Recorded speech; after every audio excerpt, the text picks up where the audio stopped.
The mountain had a way of showing people who they really were. Caleb Hart learned this through 7 painful lessons, each one dressed in calico or wool, each one carrying hopes that shattered against stone and wind and silence that went on forever. He stood in his doorway now, watching number 8 approach through snow that came up past her knees. The sky hung low, gray, heavy with the kind of storm that could bury the trail for days. He'd sent word to Silver Creek 3 weeks back. One last try, though he'd sworn to himself he wouldn't hope this time. Hope had gotten expensive. He couldn't afford it anymore. The woman moved careful, deliberate, leading her horse instead of riding it through the drifts. Smart. The other 7 had tried to ride all the way to the cabin door, like speed might outrun whatever doubts were building in their heads. 2 turned their horses around before they even got off. One lasted 4 hours. The longest made it 6 days before the quiet drove her back down the mountain, tears frozen on her face. Caleb didn't blame them. The mountain was honest in what it demanded. And honesty wasn't kind. As she got closer, he could make out details. Older than he'd expected. Late 20s, maybe. Dark hair pulled back severe. A face that wasn't pretty or plain, just solid. Like it had been put together to last. She wore brown wool, practical, well-made, though soaked dark from the thighs down where she'd been walking through the snow. Her build was full, substantial. The kind of body built for work, not for looking at. She stopped 10 feet from his porch steps, met his eyes straight on. Her eyes were dark, almost black, and they studied him like she was taking inventory of every part of him, right down to the bones. Caleb Hart. Her voice had an accent he couldn't place. The vowels came out round in unexpected ways. That's right. He stepped onto the porch. Snow crunched under his boots. You're Elena Morales. I am. She glanced at the cabin, then at the lean-to stable barely visible through the falling snow, then at the woodpile stacked against the north wall. Her face gave away nothing. The trail will be impassable within hours. It wasn't a question. Caleb nodded. Storm's coming hard, should hit by nightfall. Then I'll stable my horse. She turned and started leading the animal toward the lean-to. Didn't wait for permission, didn't wait for help. Caleb watched her go, something strange settling in his chest. None of the others had mentioned the storm. None of them had thought about the horse first. He followed her to the lean-to, got there as she was already pulling off the saddle, her movements practiced, efficient. I can do that, he offered. So can I. Elena hefted the saddle onto the rail he'd built, then started on the breast collar. Where's the feed? He showed her the grain barrel, the hay. She measured portions with the eye of someone who'd done this 1,000 times. Checked the horse's hooves for packed ice, her hands gentle but thorough. The mare, a sturdy bay with smart eyes, leaned into her touch. She carried me 300 miles, Elena said quiet, running her hand down the horse's neck. She deserves care before comfort. Caleb found himself watching this woman with something like curiosity. She moved without hesitation, without that trembling uncertainty the others had all carried like extra baggage. When she finished with the horse, she lifted her trunk. Heavy piece. Caleb moved to help, but she had it balanced on her hip before he could reach her. I'll show you the cabin, he said. Thank you. They walked back through snow that was already falling faster, bigger flakes catching in Elena's dark hair. She climbed the steps steady despite the trunk's weight, stopped on the porch to stamp snow off her boots before going in. Another small thing. Another difference. The cabin was one large room, well-built but bare. Stone fireplace took up the north wall. His narrow bed sat on one side, rough-hewn table with 2 chairs on the other. Shelves along the east wall held tin plates, cups, a coffee pot, supplies in labeled jars. A trunk at the foot of the bed. South wall had the door and 2 small windows, shuttered now. West wall had more shelves, tools, his rifle, snowshoes, rope. Elena set her trunk down careful, turned in a slow circle, taking in every detail. Caleb watched her face for the signs. The pinched mouth, the widening eyes, the panic that couldn't quite stay hidden. He saw none of it. You built this yourself, she said. Most of it. Had help with the stonework. It's solid. She touched the wall, fingers trailing over the chinked logs. Good craftsmanship, keeps the wind out. He moved to the fireplace, added wood to the fire that had burned low while he waited. There's only the one bed. I can sleep on the floor until... We're married, aren't we? Elena turned to face him, her expression practical. The arrangement was clear. Marriage upon arrival. Consummation when both parties agree. I don't require you to sleep on the floor of your own cabin. The bluntness startled him. The other women had blushed, stammered, asked for separate sleeping arrangements for weeks. One had insisted on building a curtain down the middle of the room. Another had asked if there was a boarding house nearby. The bed's narrow, Caleb said, careful. I noticed. Elena unbuttoned her wet coat, hung it on a peg by the door. We'll manage.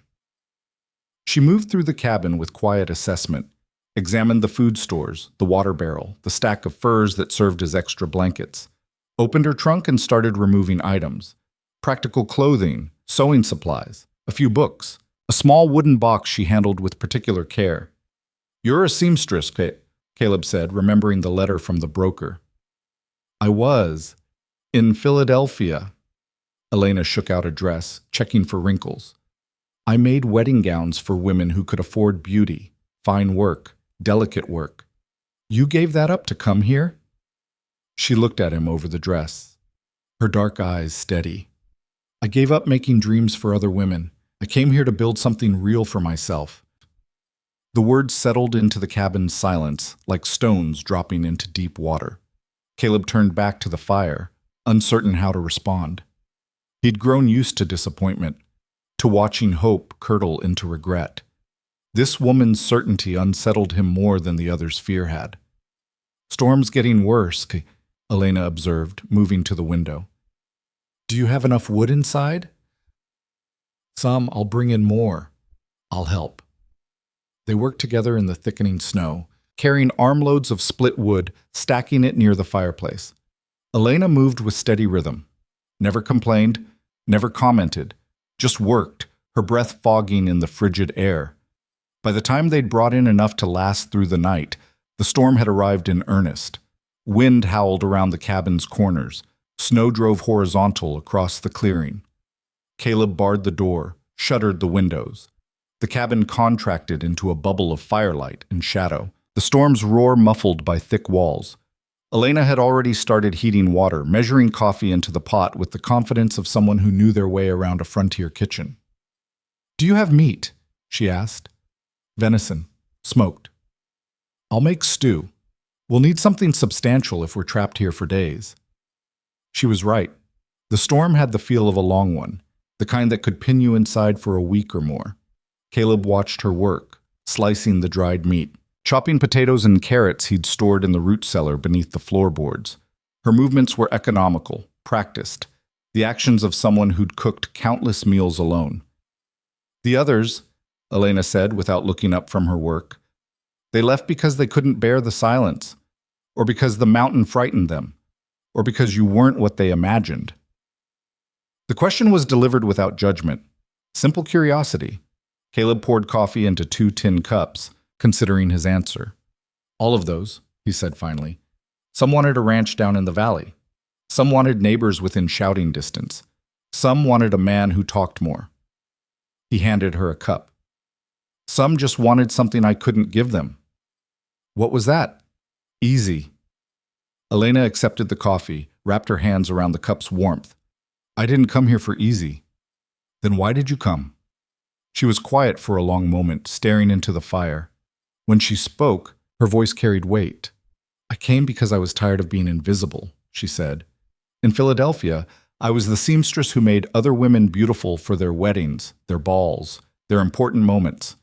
I was skilled enough to be valued, plain enough to be ignored. I lived in a room above the shop. I ate alone. I walked to work and back in the same patterns for 8 years. She turned to look at him. I was 30 years old, and I'd never been seen. Not really seen. So when the broker showed me letters from men who wanted wives, I read them all. Most wanted someone young, pretty, biddable. Your letter was different. Caleb remembered the letter he'd dictated to the broker, written in his halting hand. He'd been honest to the point of brutal. Mountain life, hard winters, isolation, no neighbors, silence. Need a partner who can endure. You wanted someone who could stay, Elena said. You didn't promise comfort or society or ease. You promised truth. That's rare. Truth's all I have up here. Truth is enough. Elena turned back to the stew, stirring the pot as it began to simmer. I may not be what you imagined either. I'm plain, I'm heavy. I'm older than most mail-order brides. But I can work. I can endure. And I don't need you to be anything but honest. The wind shrieked around the cabin, testing the walls, seeking entrance. The fire crackled and popped. Caleb sat at the table, watching this strange woman who spoke of invisibility and truth with the same calm she'd used to stable her horse. I'm not good with words, he said. I go days without speaking. The silence isn't comfort, it's just what is. I know how to be quiet. The winter's long, 6 months of snow and wind. Some days you can't see 10 feet past the door. I brought books and fabric. I can make what we need and read when the light allows. There's no doctor within 2 days' ride. And that's in good weather. If you get sick, if you get hurt, then you'll do what you can and I'll survive or I won't. Elena ladled stew into bowls, set one in front of him. I'm not fragile, Caleb. I didn't come here to be protected. I came here to be present. They ate in silence. The stew was rich, warming, seasoned with herbs Elena had brought from the east. Outside, the storm raged with increasing fury. But inside the cabin, an unexpected peace settled. When they finished eating, Elena washed the dishes while Caleb checked the fire, added more wood, made sure the shutters were secure. The bed, he said, uncertain how to navigate this particular truth. Elena dried her hands on a cloth, her expression matter of fact. We'll share it. We're both adults. We're married by law and arrangement. If more develops between us, it will develop honestly. If it doesn't, we'll still have kept our agreement. She changed into a nightdress behind the privacy of her open trunk lid, modest flannel that covered her neck to wrist to ankle. Caleb changed into clean long johns, feeling awkward in ways he hadn't felt since he was 15. They approached the narrow bed from opposite sides. I sleep on the left, Elena said. That's fine. She climbed in first, settled against the wall. Caleb followed, hyper-aware of the warmth of another body beside him, the sound of her breathing, the faint scent of lavender from her hair. The bed was indeed narrow. Their shoulders touched. Neither moved away. Caleb, Elena said into the darkness. Yeah? Thank you for the truth in your letter. Thank you for not lying about what this would be. Seemed only right. It was more than right. It was rare. She shifted slightly, settling into comfort. Sleep well. You too. But Caleb lay awake long into the night, listening to the storm and to Elena's quiet breathing beside him. She slept without restlessness, her presence steady and real in a way that unsettled every assumption he'd built around his solitary life. For years, he'd existed in a pattern. Wake, work, endure, sleep. The mountain had stripped away everything soft, everything unnecessary, until only the essential remained.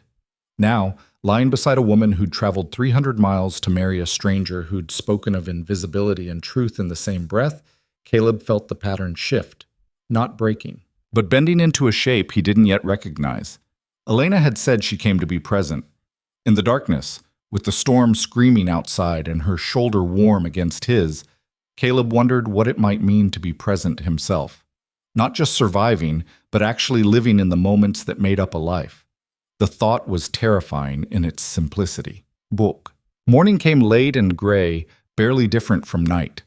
The storm continued its assault, snow piling against the cabin's north wall, drifting halfway up the shuttered windows. Caleb woke to find Elena already up, dressed, rekindling the fire with quiet efficiency. Morning, he said, his voice rough with sleep. Morning. She measured coffee into the pot. The storm hasn't broken. Won't for a while yet, could be days. Elena nodded, unsurprised. She moved to the shelves, examining the food stores with systematic attention. We have enough supplies for several weeks if we're careful, longer if we stretch it. I laid in heavy for winter. Good. She pulled down flour, salt, dried berries. I'll make biscuits. We'll need something substantial. They fell into rhythm without discussion. Caleb checked the cabin's integrity: walls, roof, shutters, door, while Elena prepared breakfast. He showed her the root cellar, the way to access the dried meat and stored vegetables, the system he'd developed for rationing supplies through the long months.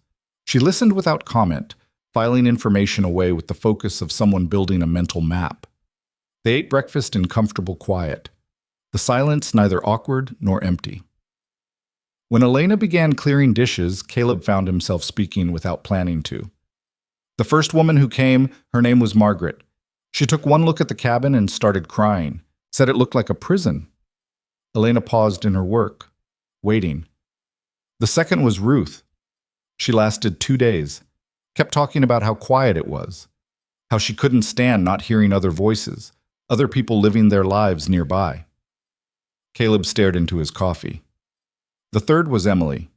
She stayed almost a week, left during a storm smaller than this one, said she'd rather die on the mountain than live in this loneliness. And the others? Sarah couldn't sleep without street lamps. Catherine wanted a church within walking distance.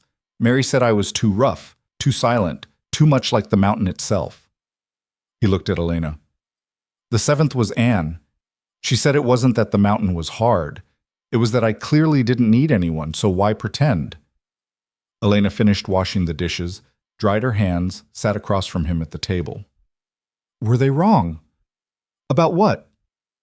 About you not needing anyone. Caleb turned the question over, testing its weight. I need someone who can stay. Whether that's the same as needing someone, I don't know. There's a difference between surviving alone and choosing to live alone, Elena said. You survived alone because you had no choice. That's not the same as not needing partnership. You sound certain. I am. She folded her hands on the table, her gaze direct. If you truly didn't need anyone, you wouldn't have written that letter. You wouldn't have tried 7 times before I arrived. You need someone, Caleb. You just need someone who won't break against what this life demands. The words landed with uncomfortable accuracy. Caleb rose, moved to the window, cracked the shutter to peer at the storm. Snow and wind. Nothing but white fury. He closed the shutter. What do you need? He asked, turning back to her. To be essential, Elena said simply. To know that my presence matters, that my work contributes, that I'm building something that couldn't be built alone. In Philadelphia, I was a tool, valued when needed, forgotten when not. Here, I can be a partner, if you'll let me. I don't know how to do that. Neither do I. Elena smiled slightly, the first real expression of warmth he'd seen from her. We'll learn together. The day stretched long, the storm continuing its relentless assault. They worked in quiet harmony, Elena mending clothes while Caleb carved new pegs for hanging winter gear. She asked questions about the mountain, about winter routines, about what to expect in the months ahead. He answered honestly, holding back nothing about the hardship, the danger, the grinding sameness of snow and cold. She listened without flinching. In the afternoon, she opened the small wooden box from her trunk, revealed photographs. My parents, she said, showing him a faded image of a stern couple in formal dress. They came from Mexico when I was 5. My father worked in a textile mill. My mother took in washing. They wanted me to marry well, to rise above what they'd had. You didn't? I never had the chance. Elena touched the photograph gently. I wasn't pretty enough for the men who could afford seamstresses, and I was too educated for the men who worked beside my father. I existed between worlds, belonging to neither. She closed the box. Until now. You think you belong here? I think I can build a belonging here, if the mountain allows it. They prepared dinner together. Elena teaching Caleb to make corn cakes the way her mother had. Caleb showing her how to season the venison with wild herbs he'd gathered the previous summer. The cabin filled with cooking smells, warm and homey, transforming the stark space into something approaching comfort. After dinner, Elena read aloud from one of her books, a collection of frontier stories. Her voice was steady and clear, filling the silence with words about other people living other versions of the life they were attempting.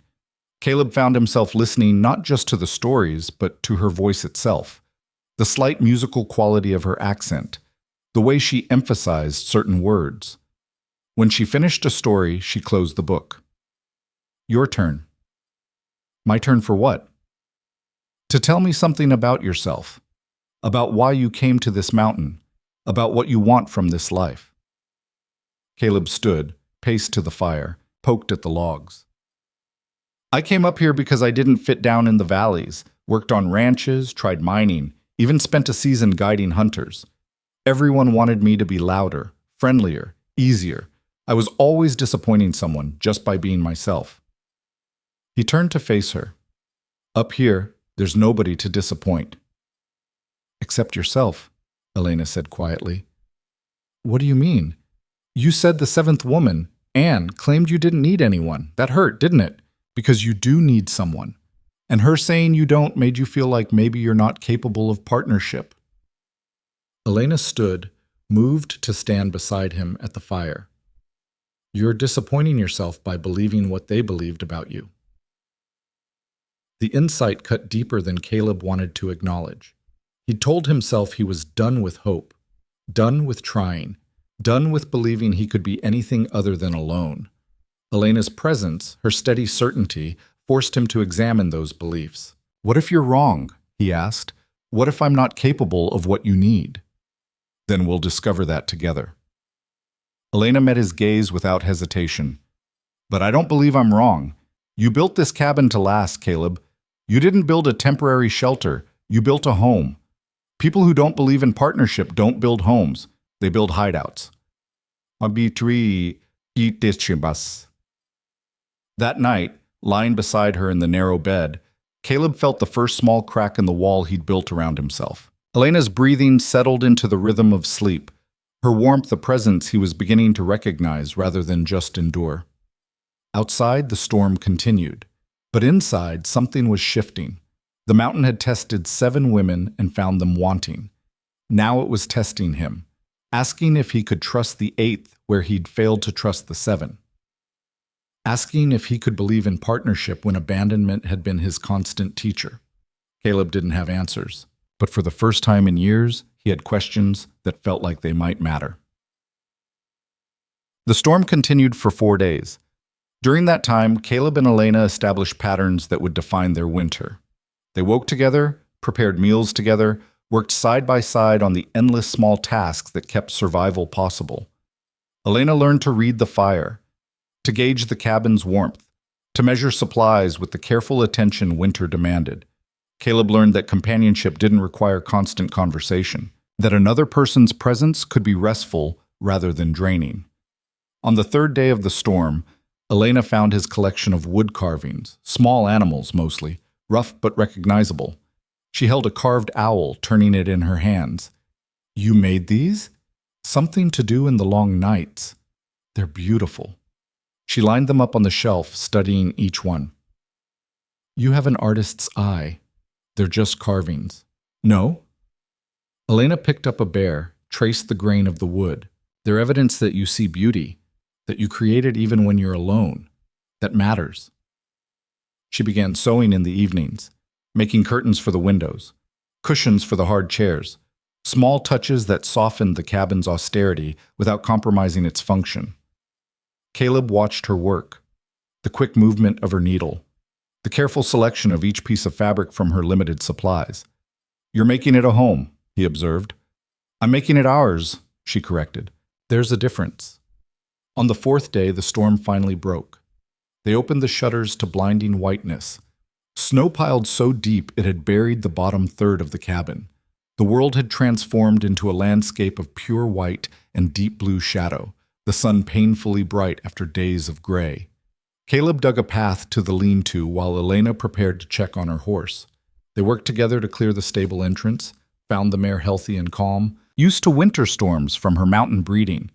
After tending the horse, they stood together in the clearing, breathing air so cold it burned their lungs, squinting against the diamond glitter of sun on fresh snow. It's beautiful, Elena said. It's brutal. Those aren't opposites. She turned to him, her face framed by the hood of her coat, cheeks already pink from cold. Beauty and brutality can exist together. That's what this mountain is teaching us. They spent the day digging out, creating paths to the woodpile, the lean-to, the space where Caleb would eventually have to hunt for fresh meat. Elena worked without complaint, her strength surprising him, though he knew by now it shouldn't. She was built for endurance, for the long haul rather than the sprint. That evening, exhausted from the day's labor, they sat by the fire eating a simple meal of beans and cornbread. Elena's hands showed blisters from the shovel work. Caleb fetched salve from his medical supplies. Crude, but effective. "Give me your hands," he said. She extended them without question. He worked the salve into her palms, gentle despite his calloused fingers. Elena watched his face as he worked, her expression thoughtful. "You're kind," she said, beneath the silence and the roughness. "You're kind." "I'm practical. Can't have you unable to work." "You're kind," she repeated. "You can admit it, Caleb. It won't make you weak." He finished with the salve, released her hands. "The others never stayed long enough to see whether I was kind or not." "I'm not the others." Elena flexed her fingers, testing the salve's relief. "I see you, Caleb Hart, and I'm not leaving." The declaration hung in the air between them, weighted with intention. Caleb wanted to believe her, wanted to trust that this time would be different, but years of disappointment had taught him caution. Elena seemed to sense his doubt. "I know you don't believe me yet," she said. "That's all right. Belief comes from evidence, and I've only been here a handful of days, but I'll give you evidence. Every day I stay. Every night I share your bed without fleeing. Every meal we prepare together. All of it is evidence. Eventually you'll believe." She stood, began preparing for bed. "I didn't come here expecting perfection, Caleb. I came here expecting truth. As long as we have that, we have enough." They settled into bed, the routine already familiar. But this night, Elena turned toward him instead of toward the wall. In the firelight's glow, her dark eyes held steady on his face. "May I ask you something difficult?" she said. "All right. If I stay, when I stay, will you let yourself want this partnership, or will you keep waiting for me to leave?" The question struck at the heart of his fear. Caleb thought about the 7 women who'd left, about the patterns he'd learned, about the safety of expecting nothing. "I don't know how to want something without waiting for it to be taken away," he admitted. "Then that's what we'll work on." Elena's hand found his beneath the blankets, her fingers lacing through his. Together. Her hand stayed in his until sleep claimed them both. Outside, the mountain settled into winter's deepest cold, testing everything that tried to survive its season. Inside the cabin, 2 people lay side by side, beginning the slow work of building trust from the ruins of disappointment and the raw materials of honest hope. The evidence was beginning. Elena had said belief would come from evidence. Caleb held her hand in the darkness and thought that maybe, just maybe, he could learn to believe again. The weeks that followed the storm established a rhythm that surprised Caleb with its steadiness. Each morning, Elena rose first, her movements quiet but purposeful as she coaxed the fire back to life and set coffee to brew. He would wake to the smell of it, to the soft sounds of her moving through the cabin, and for those first hazy moments between sleep and waking, he would forget that solitude had ever been his only companion. They worked through the short winter days with the focused intensity survival demanded. Caleb showed Elena how to read the weather in the color of the sky, the behavior of the wind, the way snow clung to the pine branches. She learned quickly, asking questions that revealed not just curiosity, but genuine understanding of the systems that governed mountain life. "The clouds there," she said one morning, pointing to the northwest where gray masses gathered against the peaks. "They're moving faster than yesterday. Storm coming, probably tomorrow night. Then we should bring in extra wood today and check the lean-to roof. I noticed it sagging on the south corner." Caleb studied her profile as she gazed at the approaching weather. Her dark eyes narrowed in assessment. She'd been here 3 weeks now, longer than any of the others, and she showed no signs of the restlessness that had preceded every other departure. If anything, she seemed to settle more deeply into the mountain's rhythms with each passing day. They spent that afternoon reinforcing the lean-to, Elena holding board steady while Caleb hammered, their breath fogging in the frigid air. She'd learned to anticipate his needs, passing him nails before he asked, bracing timber at exactly the right angle. The work went faster with two, but more than that, it felt purposeful in a way solitary labor never had. "My father built houses," Elena said as they worked. "In Mexico, before we came north. He tried to teach me, but my mother said it wasn't proper for girls." She ran her hand along the beam they'd just secured. "I always wanted to learn anyway." "Why didn't you?" "Because being proper mattered more than being useful. At least that's what I was told." She looked at him, her expression thoughtful. "Up here, there's no room for impractical propriety, is there? No room for much that isn't useful." "I like that." Elena picked up another board, positioned it against the frame. "I like knowing that what I do matters, that it contributes to something real." They finished the repairs as the light began to fade, the satisfaction of completed work warming them more than the exertion had. That evening, Elena made stew with the last of the fresh potatoes from the root cellar, and Caleb carved while she sewed, their companionable silence broken only by the crackle of the fire and the occasional howl of wind testing the cabin's corners. "Tell me about the mountain," Elena said, her needle pausing mid-stitch. "How you came to claim this land." Caleb set down his carving. "A fox this time, its bushy tail half-formed. Came up here 5 years ago, hunting. Found this clearing, this view." He gestured toward the shuttered windows, though beyond them was only darkness and cold. Something about it felt right, like I'd been looking for it without knowing I was looking. "So you stayed." "Built the cabin that first summer, nearly killed myself doing it alone, but I got it done before the snow came." He picked up the fox again, studied the grain of the wood. "Spent that first winter thinking I'd made a mistake, that the isolation would drive me mad. But when spring came, I realized I'd been more at peace in those months than I'd been in years." What changed? The question made him pause. What had changed? He'd been content alone, or so he'd believed. The decision to seek a wife had come from practicality, the recognition that two people could survive better than one, that certain work required more than one pair of hands, that injury or illness could be fatal without someone to provide care. But sitting here now, watching Elena's needle flash in the firelight, Caleb knew it had been more than practicality. It had been loneliness, though he'd never named it that. The kind of loneliness that didn't ache daily, but accumulated like snowfall, quiet and relentless, until one day you realized you were buried beneath it. "I realized survival wasn't the same as living," he said finally, "and I wanted to know the difference." Elena set down her sewing, her dark eyes reflecting firelight. "Are you learning the difference?" "I think so." He met her gaze. "Are you?" "Yes." She smiled, small but genuine. "I came here to be essential, remember? I'm learning what that feels like."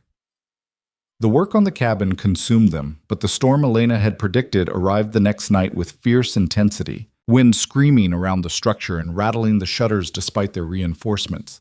They huddled close to the fire, the temperature dropping so low that frost formed on the inside of the walls, delicate patterns of ice that caught the firelight like lace. Caleb added wood to the fire with increasing frequency, watching the supply dwindle. They'd brought in extra, but this storm was colder than the last, more vicious in its assault on warmth and comfort. Elena wrapped herself in furs and continued her sewing, her fingers moving steadily despite the cold. "We should sleep close to the fire tonight," Caleb said, eyeing the frost creeping across the walls. Elena nodded, already gathering blankets and furs to create a nest on the floor near the hearth. They arranged it carefully, maximizing warmth, then settled in side by side, their bodies pressed together beneath the layers. The fire roared and snapped, but the cold pressed in from all sides, relentless. "Tell me something warm," Elena said, her voice muffled by the furs pulled up to her nose. "Something from summer." Caleb thought for a moment, reaching back through the years to memories of heat and green. "There's a meadow about 2 miles east of here. In July, it fills with wildflowers, purple and yellow and white, stretching so thick you can't see the grass. The bees get drunk on it, stumbling from flower to flower. The air smells like honey and sunshine." "I'd like to see that." "I'll take you there when summer comes." Elena shifted closer, seeking his warmth. Tell me more. Tell me everything beautiful about this mountain. So Caleb talked, his voice low and steady, describing the waterfall that thundered in spring snowmelt, the eagles that nested in the high cliffs, the way the aspens turned gold in September, the deer that came to drink at the creek in the gentle dusk. He talked until his voice grew rough, until Elena's breathing deepened and evened into sleep, and then he talked a little more, giving her warm dreams to counter the brutal cold. The storm lasted 3 days, each one colder than the last. They burned through wood faster than Caleb liked, rationed food carefully, spent long hours pressed together for warmth. Elena never complained, never suggested they should have prepared differently, never looked at him with the accusation he'd seen in other eyes, that he'd brought her to a place that wanted to kill them. Instead, she met each challenge with quiet determination, melting snow for water when the barrel ran low, stretching their food supplies with clever substitutions, keeping their clothes dry and their spirit steady with stories and songs from her childhood. On the third night, the worst of it, when the cold seemed to seep through every layer and the fire struggled against the relentless assault of wind down the chimney, Elena spoke into the darkness. I'm glad I'm here. Caleb almost asked if she meant here in the cabin or here on the mountain, but he realized it didn't matter. She meant both. I'm glad you're here too, he said. Her hand found his beneath the furs, cold fingers lacing through his. I know you're still waiting for me to leave. I can feel it. The way you watch me sometimes, like you're memorizing me before I disappear. The observation cut close to truth. Caleb did watch her, did catalog the details of her presence, did brace himself for the inevitable moment when she would crack like the others had. I don't mean to, he said. I know, it's habit, protection. Elena's grip tightened on his hand. But Caleb, I need you to hear this. I'm not leaving, not because of cold or isolation or hardship. I chose this. I choose it every morning when I wake up and every night when I lie down beside you, and I'll keep choosing it. You can't know that. You can't know what the rest of winter will bring or what spring will demand. You're right. I can't know the future. She shifted to face him, her eyes finding his even in the dim firelight. But I know myself. I know what I'm capable of enduring, and I know what I want. I want this partnership. I want this life we're building, and I want you to trust that I'm strong enough to stay. The words hung between them, weighted with challenge and promise. Caleb wanted to believe her, wanted to release the tension of waiting for abandonment, but fear had roots that went deeper than reason. The seventh woman, he said slowly. Anne. She told me I was like stone, that trying to build a life with me was like trying to plant flowers in rock. Nothing could take root. Nothing could grow. Anne was wrong. Elena's voice was firm. You're not stone. You're soil that's been frozen too long. But soil can thaw, Caleb. Given time and warmth and care, it can soften enough for things to grow. And if you can't, if you stay frozen, then I'll keep being warm until you do. She released his hand only to cup his face, her palm cold against his bearded cheek. I didn't come here expecting you to be easy, to be open, to be anything but exactly what you are. I came here prepared to be patient. Before Caleb could respond, before he could voice the tangle of fear and hope and desperate want building in his chest, Elena leaned forward and pressed her lips to his. The kiss was brief, chaste, but it carried the weight of intention, of choice, of commitment freely given. When she pulled back, Caleb found himself following, his hand coming up to cradle the back of her head as he kissed her again, deeper this time, tasting coffee and determination and something that might have been faith. Elena made a soft sound against his mouth, her arms sliding around him beneath the furs, and for a long moment the cold ceased to exist. They broke apart slowly, breathing hard, foreheads pressed together. I'm afraid, Caleb admitted, the words barely a whisper. I know. Elena's thumb stroked along his jaw, gentle and sure. But fear doesn't have to mean no. It can mean yes, scared, and that's all right. They made love that night with the storm raging outside and the fire dying to embers, their bodies seeking warmth and connection in the brutal cold. It was awkward at first, fumbling and uncertain, two people learning each other's geography in darkness. But Elena was patient, and Caleb was careful, and by the time they finished, tangled together beneath the firs, something had shifted between them. The partnership that had been arranged became choice. The companionship that had been practical became intimate, and the hope that Caleb had tried so hard to kill stirred back to life, fragile but persistent. When morning came, the storm had finally broken. They woke wrapped around each other, the fire reduced to ash, the cabin so cold their breath crystallized in the air. But beneath the furs, pressed skin to skin, they were warm. Elena stirred first, her eyes opening to meet his. "Good morning." "Morning." Caleb brushed a strand of dark hair from her face. "Storm's over. I noticed." She stretched, wincing slightly. "We should rebuild the fire." "In a minute."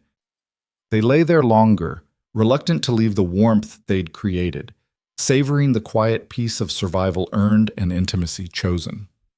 When they finally rose and dressed, moving stiffly in the frigid air, something had fundamentally changed. The touches were easier now, more frequent. The silences held a different quality. The work of the day felt less like parallel survival and more like shared purpose. Caleb rebuilt the fire while Elena prepared breakfast, and when they sat down to eat, their knees touched beneath the table and neither moved away. "We're low on meat," Caleb observed, calculating supplies. "I'll need to hunt soon." "How long will you be gone?" "Depends. Could be a day, could be 3. Elena nodded, her expression thoughtful. "Teach me to manage the cabin alone. In case anything happens, in case you're delayed, I should know what to do." So they spent the next 2 days in intensive preparation. Caleb showed her how to maintain the fire through the night, how to ration the remaining supplies, how to melt snow for water without wasting fuel, how to defend the cabin if predators came close. Elena absorbed it all with focused attention, asking questions until she understood not just the what, but the why. "The rifle," Caleb said, lifting it from the wall. "You know how to shoot?" "My father taught me, years ago, but I'm rusty." They went out into the clearing, the snow so deep it came to their thighs. Caleb set up targets, showed her the rifle's particulars, watched as she took aim. Her first shot went wide, the second closer, the third found its mark. "Good," he said. "Again." They practiced until her hands shook from cold and recoil, until she could hit the target with reasonable consistency. It wasn't expert marksmanship, but it was enough to defend herself if needed, enough to give Caleb peace of mind when he left her alone. That night, preparing for his departure at dawn, they lay in bed and Elena traced patterns on his chest with her fingertips. "Come back safe," she said quietly. "I will." "I mean it, Caleb. Come back to me." He caught her hand, pressed it flat against his heart. "I've got reason to now." She was quiet for a long moment. "Yes, you do."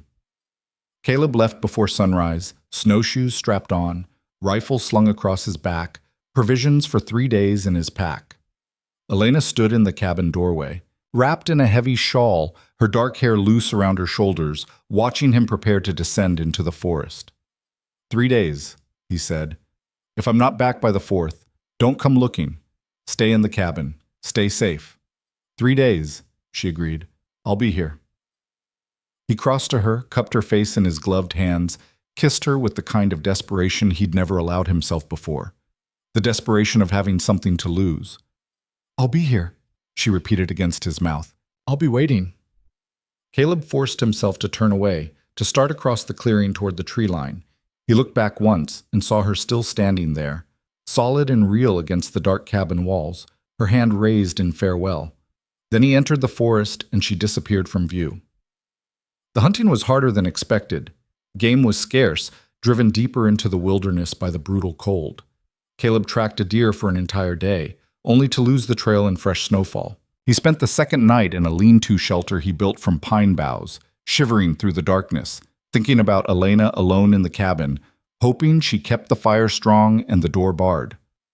On the 3rd day, he finally brought down an elk, a clean shot through the heart. He field-dressed it quickly, working in the fading light, then began the laborious process of hauling the meat back toward home. It would take most of the night, but he could make it by dawn if he pushed hard. He thought of Elena waiting, watching for him, and pushed harder.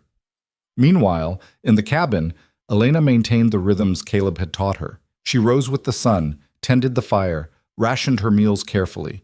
She sewed by daylight, read by firelight, kept the rifle close and her awareness sharp. The solitude didn't frighten her. She'd lived alone for years in Philadelphia. But she found herself missing Caleb's presence with surprising intensity. She missed the sound of his footsteps, the quiet grunts of exertion as he worked, the way he carved by firelight with total concentration. She missed his rare smiles, the warmth of his body beside her at night, the growing ease of their physical intimacy. On the second night, she woke to sounds outside the cabin, snuffling, scratching, the heavy tread of something large circling the walls. She rose silently, took up the rifle, waited by the window. Through a crack in the shutters, she glimpsed movement. A bear, likely drawn by the scent of food stores or simple curiosity. Elena didn't shoot. The bear wasn't trying to break in, just investigating. She stood watch through the long hours until the sounds faded and the bear moved on, then returned to bed with the rifle beside her, her heart still racing. She told herself Caleb would be proud that she'd handled it calmly, hadn't wasted ammunition on a threat that resolved itself. She told herself she was capable, strong, exactly what this life required. But in the darkness, wrapped in blankets that still held his scent, she admitted to herself that she was also lonely, that partnership had become not just practical, but necessary to her happiness. She wanted him home. On the third morning, Elena woke before dawn and prepared coffee, her ears straining for the sound of his return. The cabin felt too quiet, too empty. She busied herself with tasks, mending, organizing, checking supplies, but her attention kept drifting to the door, to the windows, to the pale light growing beyond the shutters. The sun rose fully. Midday came and passed. Afternoon shadows lengthened. Elena told herself he'd said 3 days, that there was still time, that hunting was unpredictable. But worry gnawed at her nevertheless. As dusk approached, she heard it. The crunch of snowshoes, the heavy tread of exhaustion, a low grunt of effort. She flew to the door, threw it open, and there he was, emerging from the tree line, dragging an enormous load wrapped in canvas and hide. "Caleb!" He looked up, his face haggard with exhaustion, his beard crusted with ice. But when he saw her, his expression transformed into something approaching joy. "Told you I'd come back," he called, his voice rough. Elena ran to him, heedless of the snow, and threw her arms around his neck. He dropped the rope he'd been pulling and caught her, lifting her off her feet, burying his face in her hair. 3 days, she said, half laughing, half crying. "You said 3 days, and I thought, I'm here. I'm all right." He set her down, his hands framing her face. "You all right? Any trouble?" "A bear. Second night. It left on its own." Pride flickered across his features. "You handled it." "I did." "That's my girl?" He kissed her hard, tasting of cold and exhaustion and relief, then pulled back. "Help me get this meat stored before it freezes solid." They worked together in the gathering darkness, hauling the elk quarters into the cold shed attached to the cabin, hanging the meat from hooks Caleb had installed for this purpose. It was good fortune, this kill. Enough meat to last them weeks if they were careful, protein to sustain them through the hardest part of winter. When they finished, they stumbled into the cabin, and Elena pushed Caleb into the chair nearest the fire, pulling off his frozen boots, his ice-crusted coat, working warmth back into his hands with her own. "You're exhausted," she said. "When did you last eat?" "This morning. Had jerky." She ladled stew. She'd kept it going, adding snowmelt water to stretch it, and watched as he ate with the single-minded focus of true hunger. When he finished, he leaned back in the chair and closed his eyes. "Missed you," he said quietly. Elena knelt beside him, resting her head on his knee. "I missed you too. The cabin felt wrong without you in it." "Just the cabin?" "No." She looked up at him. "I felt wrong without you in it too." Caleb's hand came to rest on her hair, stroking gently. "I thought about you the whole time, wondering if you were all right, if you were warm, if you regretted—" "I didn't." Elena caught his hand, pressed it to her cheek. "I don't. I won't." They sat like that until the fire burned low, until exhaustion pulled at them both, then moved to bed and held each other through the night. In the morning, they would butcher the elk properly, smoke some of the meat, prepare for the weeks ahead. But tonight, they simply existed together, grateful for survival, for partnership, for the slowly deepening bond that made the mountain's harshness bearable. Outside, winter tightened its grip. But inside the cabin, warmth accumulated in small measures, touch and trust, shared labor and shared rest, the daily choice to stay, to build, to believe in something more than mere survival.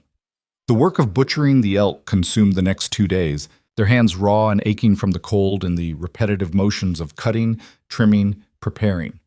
Elena proved unexpectedly skilled with a knife, her seamstress's precision translating well to the careful separation of meat from bone, sinew from muscle. They worked side by side in the cold shed, their breath fogging in the frigid air, speaking little but moving in practiced coordination.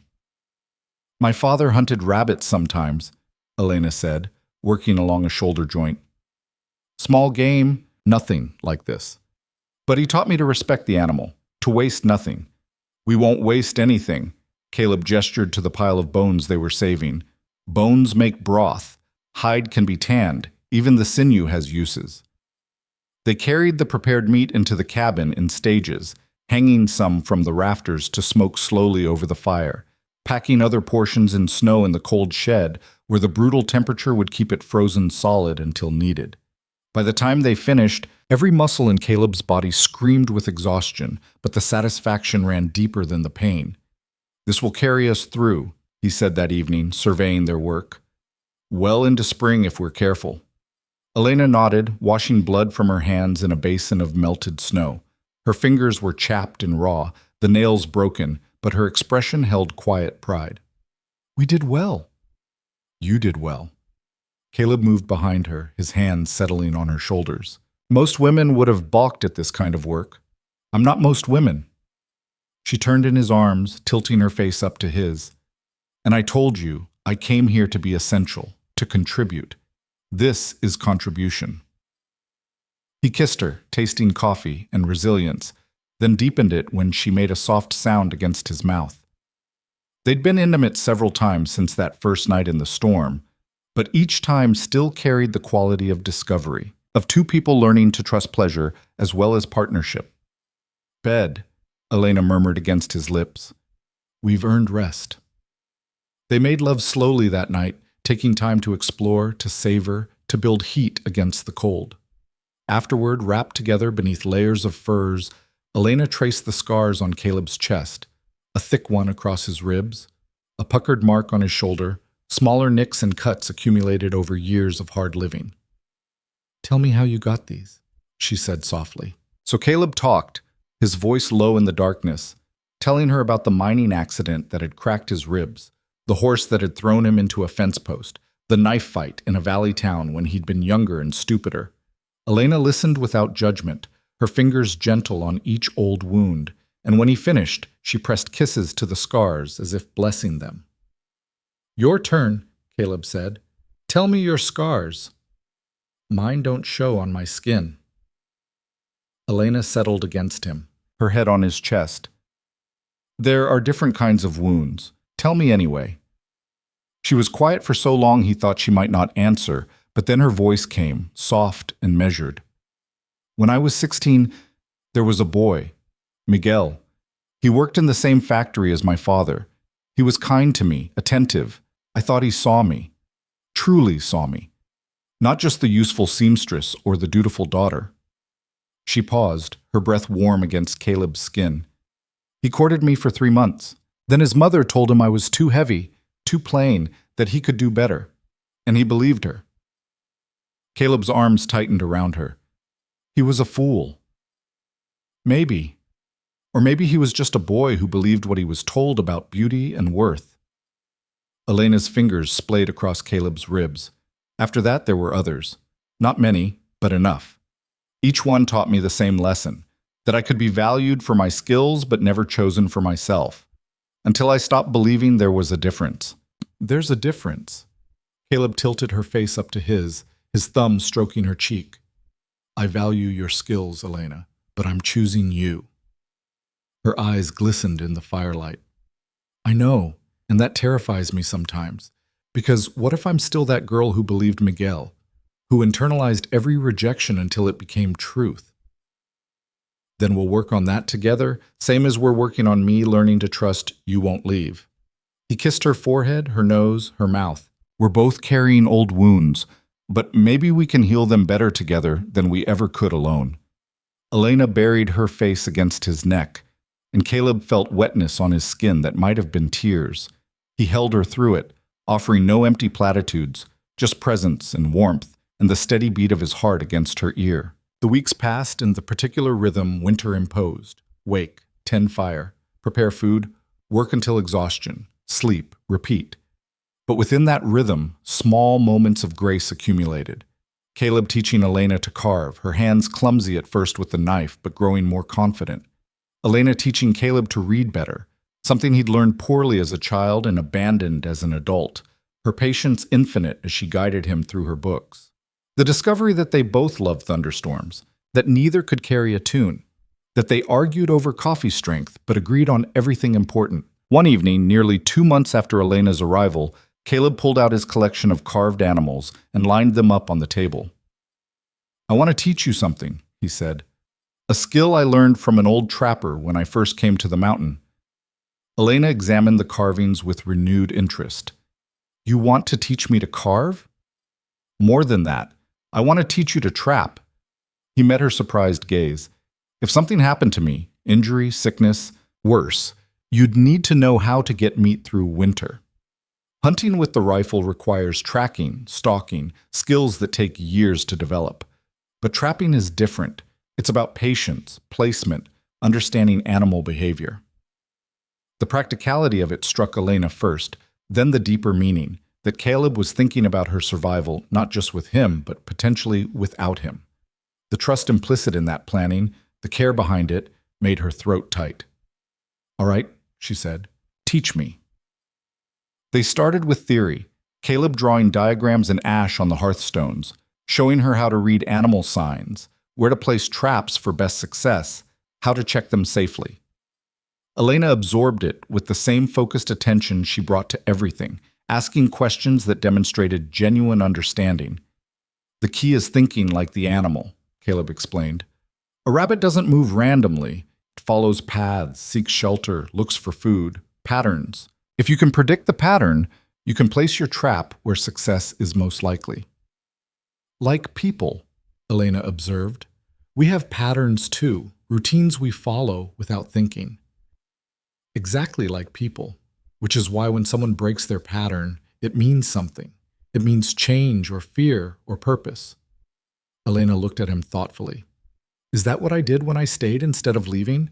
I broke the pattern you'd come to expect? Made me realize the pattern wasn't inevitable, just what I'd experienced before. And now? She touched his hand where it rested on his knee. What pattern are we making? Caleb turned his hand over, lacing his fingers through hers. One I want to keep repeating. The next morning, they set out into the forest with a pack full of traps and stakes. The snow had settled some, though it still measured several feet deep in places, and the air held the brittle quality of deep winter. Caleb moved ahead, reading the landscape, pointing out signs Elena was learning to recognize. Tracks, scat, browse marks where animals had fed on bark or buds. There, he said, pointing to a dense thicket. Rabbit warren. See how the tracks converge? Elena studied the area, noting the multiple paths through the snow, the way they led to the shelter of the brush. They're using it as protection from predators. Right, so we place traps along the exit paths, away from the warren itself. Catch them coming or going, not when they're in shelter. They worked together, Caleb showing her how to set the mechanisms, how to disguise the traps with snow and branches, how to mark the location so they could find them again. Elena's hands grew numb despite her gloves, but she persisted, determined to master each step. Good, Caleb said when they'd set the last trap. We'll check them tomorrow, see what we caught. But he waited until she met his eyes. Elena, sometimes you'll catch something still alive, injured, suffering. You'll need to end it quickly. She understood what he was asking, not just if she could learn to trap, but if she could do what survival sometimes demanded, even when it was hard, even when it required becoming harder herself. "Show me how," she said quietly. "I need to know." Caleb demonstrated with a rabbit they found in a trap on the way back, the animal's leg broken and twisted. He made it quick and clean, his hands steady, his expression somber. "It's mercy, Mom," he said, "not cruelty. Remember that." Elena watched, flinching but not looking away. When it was done, Caleb handed her the rabbit. "We don't waste. This will make a good stew." They returned to the cabin in silence, the weight of small death hanging between them. But that night, preparing the rabbit for cooking, Elena worked with reverent care, honoring the life that would sustain theirs. It was another lesson the mountain taught, that survival required taking as well as giving, that gentleness and hardness were not opposites but partners. The trapping became part of their routine, checking the lines every few days, adjusting placement based on what they caught or didn't catch. Elena grew proficient quickly, her seamstress's precision serving her well in the delicate work of setting mechanisms.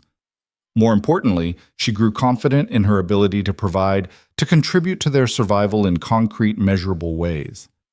One afternoon in late February, returning from checking the trap line, they found tracks circling the cabin.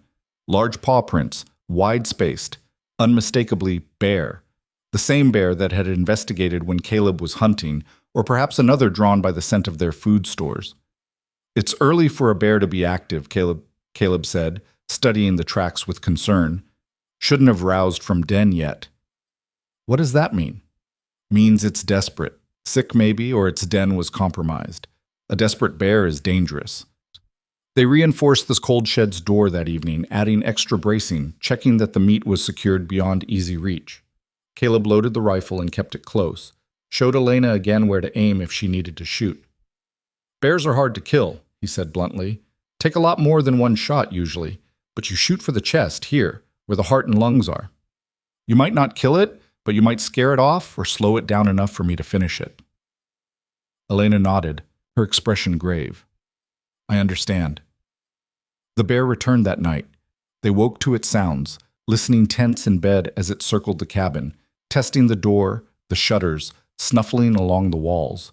At one point it rose on its hind legs and scraped at the roof, the sound of claws on wood loud in the darkness. Caleb rose silently, rifle in hand, and positioned himself by the door.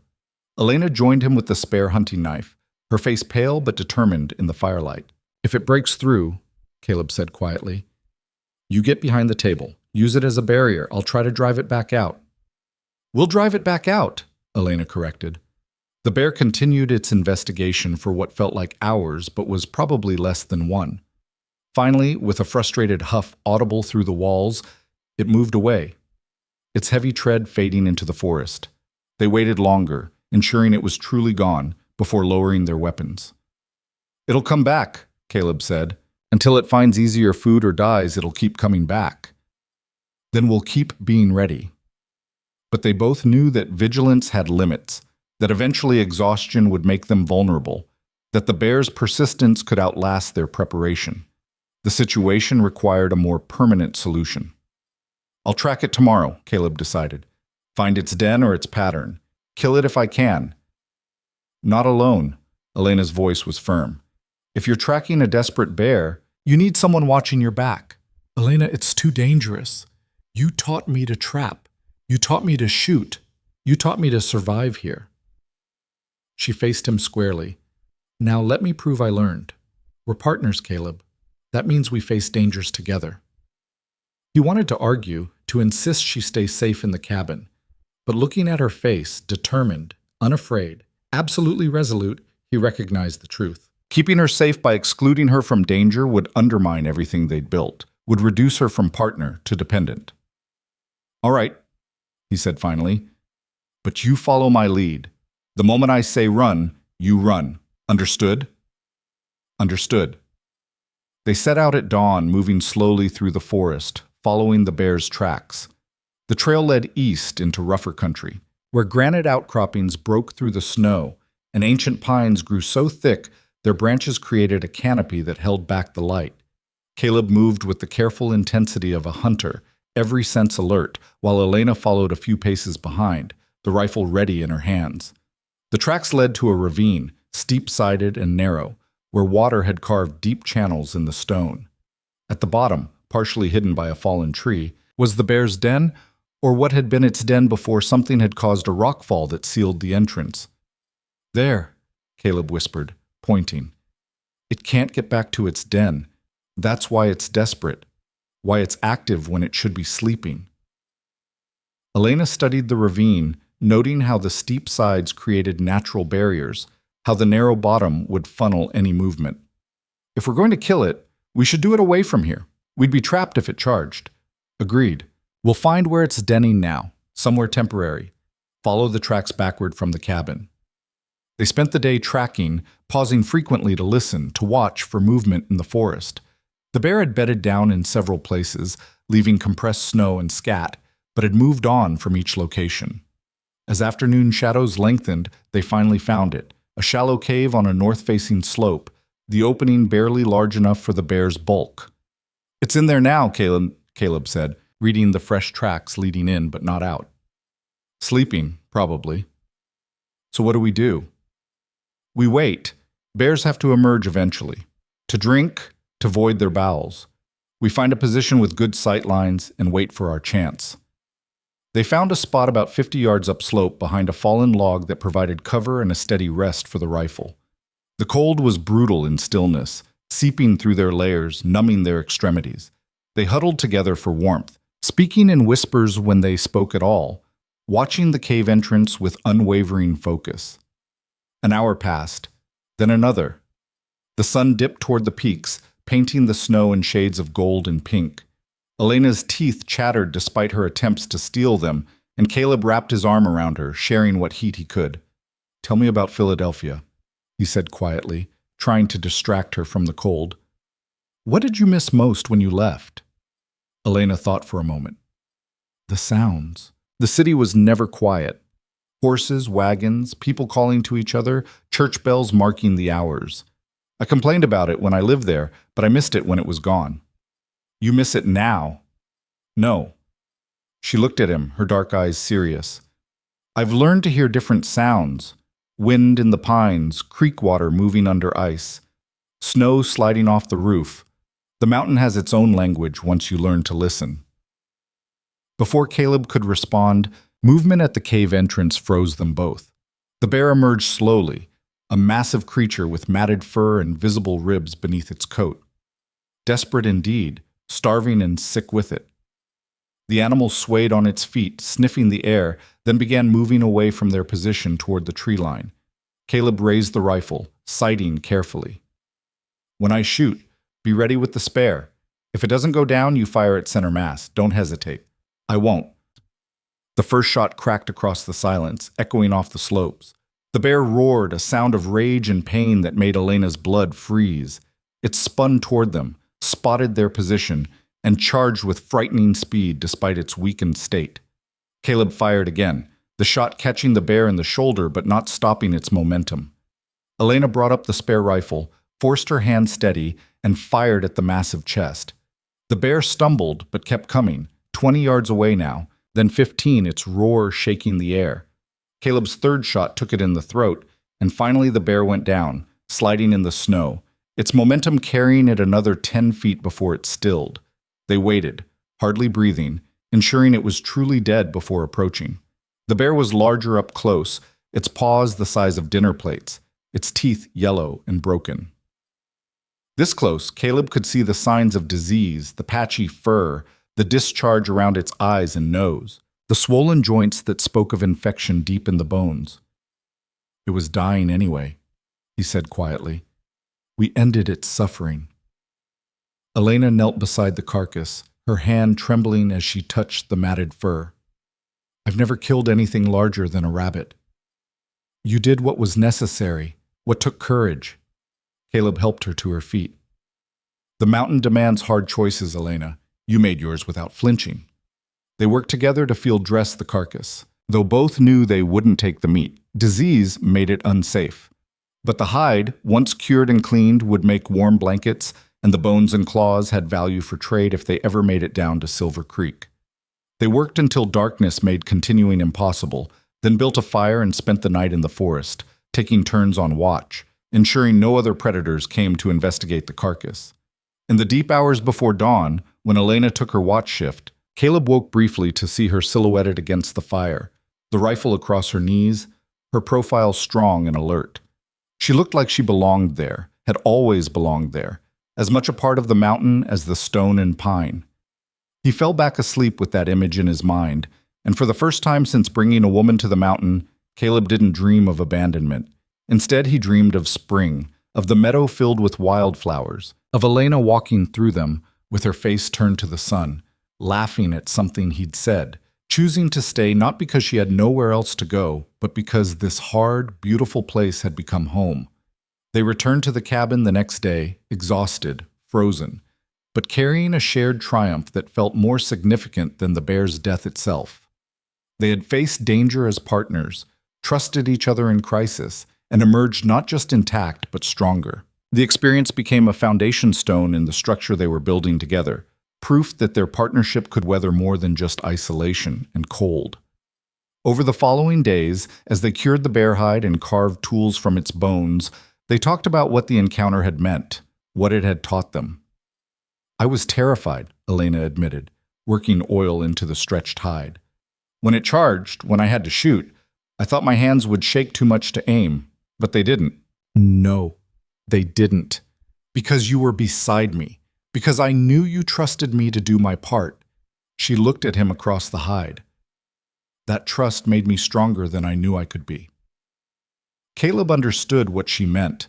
The same trust had allowed him to bring her into danger, to rely on her rather than trying to protect her from every threat. It was partnership in its truest form, not one person shielding the other, but both people standing together against whatever came.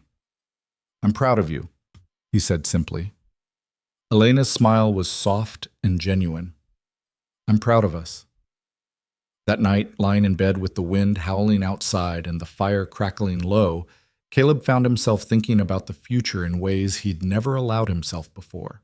Not just survival, not just getting through the next storm or the next winter, but actually building something that could last. "Elena," he said into the darkness. "Yeah?" "I want to expand the cabin, add a second room, maybe a proper loft. Make it bigger, more comfortable." She turned toward him, her eyes finding his in the dim light. "Why?" "Because I want you to have a space for your sewing that's separate from where we cook and sleep. Because I want us to have room to grow. Because—" He paused, gathering courage. "Because I'm planning for a future where you're still here, where we're still building this together." Elena's hand found his face, her palm warm against his cheek. "I'll still be here, Caleb. I've told you that." "I know. And I'm starting to believe it." He caught her hand, pressed a kiss to her palm. "The seventh woman, Anne. She said I was building a prison, not a home. But she was wrong. I was building a home. I just didn't have anyone to share it with until you." "Then let's make it bigger," Elena said, her voice thick with emotion. "Let's build something that holds both of us. That grows as we grow." They sealed the decision with a kiss that became something more, their bodies coming together with the kind of heat that made the winter cold irrelevant. Afterward, wrapped together in the darkness, Caleb felt something inside him finally release, the last rigid guard against hope, the final refusal to trust that good things could last. Elena had stayed through the worst of winter. She had faced cold, isolation, hardship, and mortal danger without breaking. She had proven herself not just capable, but essential, not just present, but committed. And somewhere in the accumulation of days and nights, of shared work and shared intimacy, of challenges met and overcome together, Caleb had stopped waiting for her to leave and started believing she would stay. The mountain had tested them both and found them worthy. Now, as winter's grip slowly began to ease, as the days grew infinitesimally longer, and the light held a different quality, they began planning not just for survival, but for the future they would build together. The first signs of spring came not with warmth, but with water. Ice began to weep from the eaves in the late afternoon sun, creating small pools that froze again each night into treacherous patches. The creek, silent and buried for months, began to murmur beneath its blanket of snow, a sound so faint Caleb had to press his ear to the ice to hear it. "Listen," he said, guiding Elena down to the creek bank one afternoon in early March. He knelt and gestured for her to do the same, then pointed to a spot where the ice had thinned enough to show dark water moving beneath. Elena pressed her ear where he indicated, her eyes widening at the sound. "It's waking up. The whole mountain's waking up. Another few weeks and the melt will start in earnest. Then we'll see what kind of spring we're in for." They stood together on the bank, watching the weak sunlight play across the snow, and Caleb found himself calculating not just survival, but construction. The cabin expansion would require timber, stone, labor that could only happen after the worst of the melt passed, but before summer's heat made the work unbearable. It was a narrow window, and he'd need to use it well. "I've been thinking about the addition," he said as they walked back toward the cabin. "We'll need to fell trees, haul them here, let them cure some before building. It's going to be hard work." "I didn't expect otherwise." Elena stepped carefully over a patch of ice. "What do you need me to do?" "Help me mark the trees I want to take. You've got a good eye for straight timber, and I'll need at least 20 good logs." They spent the next several days ranging through the forest, Caleb teaching Elena to assess trees for building, how to judge straightness, thickness, the absence of rot or insect damage. She learned quickly, as she did everything, and soon was marking candidates on her own while Caleb assessed others. "This one," she called, her hand on a tall pine with minimal branching in its lower 20 feet. "Good and straight, thick enough for a wall log." Caleb examined her choice, running his hand over the bark, sighting up the trunk. "Perfect. Mark it." Elena carved his mark into the bark, a simple CH enclosed in a circle, and they moved on to the next. By the time they finished, they'd marked enough timber for the addition and several extra in case some proved unusable once felled. But as they worked, Caleb noticed something that made him uneasy. The snow was melting faster than usual, the exposed ground showing too early. The creek's voice grew louder each day, and when he checked the high country through his field glass, he saw the snowpack already receding on the southern exposures. "What's wrong?" Elena asked one evening, watching him stare out at the darkening peaks. "Snow's going too fast. We're in for a hard melt. Maybe flooding if it keeps up this pace." "The cabin's on high ground, isn't it?" "High enough. But the creek's not. If it floods, it'll change course. Could wash out the crossing we use to get down to Silver Creek. Trap us up here until we can build another way across." Elena absorbed this quietly. "How long would that take?" "Weeks, maybe months, depending on how bad the damage is. And we're low on some supplies. Coffee, salt, ammunition. I was planning to go down to Silver Creek next month to trade for what we need." "Then you should go sooner, before the melt gets worse." Caleb turned to her, studying her face in the firelight. "That would mean leaving you alone for at least 4 days, maybe more if the trail's bad. I've been alone before. I can manage 4 days. Elena, if something happened, then I'd handle it." She crossed to him, took his hands in hers. "We can't stop making necessary decisions because of fear, Caleb. You need supplies. The trail's still passable now. That means you should go." He knew she was right, but the thought of leaving her alone on the mountain made his chest tight. Not because he doubted her capability, she'd proven that beyond question, but because in the months since her arrival, her presence had become so fundamental to his daily life that imagining its absence felt wrong. "I don't want to leave you," he admitted. "I know. I don't want you to leave either."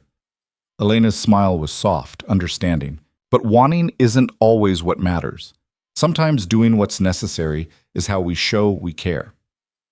So 3 days later, Caleb set out at dawn with a pack full of furs and carved items for trade, his mind already counting the hours until he could return. Elena stood in the cabin doorway as she had the first time he'd left, her hand raised in farewell, her expression calm despite what he suspected she felt beneath it. 4 days, he called. 4 days, she agreed. I'll be here. The trail down the mountain was treacherous with melt, ice giving way beneath his feet, snow collapsing into hidden voids that could swallow a man whole. Caleb moved with extreme caution, testing each step, taking twice as long as usual to cover familiar ground. By the time he reached the valley floor, his legs trembled with exhaustion and his nerves were raw from constant vigilance. Silver Creek was a rough collection of buildings huddled against the western slope of the valley, populated by miners, trappers, and the stubborn souls who supplied them. Caleb had never liked it much.